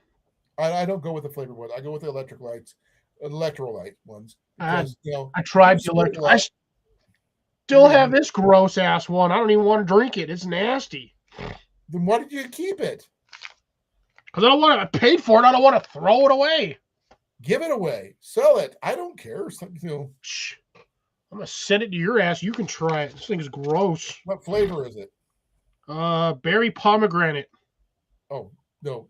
If it was just plain berry, I would have said yes, but not pomegranate. I do not like pomegranate. Yeah, I think in order for me to drink this, I'm gonna have to mix it with some vodka. Ooh. What about with some Everclear? I don't have a lot of vodka left. Damn. Got any Everclear in there? No, that stuff is really hard to find. That's a good fuel for your alcohol stoves. I can tell you What that. I used to use because it was basically white gas. It works. It's actually of all the alcohols and stuff that fuels for an alcohol, like my Trangias, they burn better. Yeah, but they do leave a funny residue when they're all done being burnt. That's true. And also found out that if you leave fuel in a Trangia for a long extended period of time, it starts to eat the rubber on the seal. Tell me about it. And it smells really bad. I was having trouble with my little seal right there on this one. This one's not a brass one like a regular Trangia is because this is aluminum. I have like 2 or 3 of them damn things that I randomly acquired. I went with this one for a reason because it's actually physically lighter than my Trangia was. Probably titanium then. No, this is aluminum, I think, not a but it's still really freaking light, and it still does the exact same job. It's just lighter. That's why I like this spoon per se for like camping spoons, long spoon. This is aircraft aluminum. This is actually lighter than the titanium one of the exact same size. Oh, I bet. But I like the one that you found, the Paris ones. The ones with a knife in it and the ferrule. Oh, yeah, that weird set. Yeah. I bought it after you found it, after you found it on Amazon, and I tested it out. I mean, when it's all put together, it's about that long, and it's a really good set. And it's just that it has a steak knife. It's not a regular knife. I call it a steak knife, and a little teeny little ferrule rod about that long that screws in and out of the handle.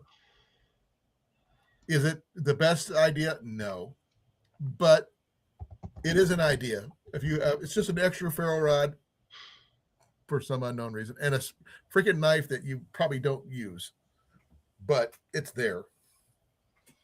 I got one. It's the only spork I have, to be fair, but I have a few of them, but I have the funny one that I have is the K-Bar spork. You've talked about that one. I don't think I've ever seen you show that one that much. I don't know where I have it. It pops up every once in a while. I'm like, ooh, that's where that's at. And then I'll set it somewhere and I'll like lose it. Okay, it's sort of like me in the Olites. Yeah, but it's a poly spork with wow, I wasn't expecting that to pop up, with a very sharp plastic serrated knife hidden on the inside. Sort of like the Tapirus, actually. It looks like this.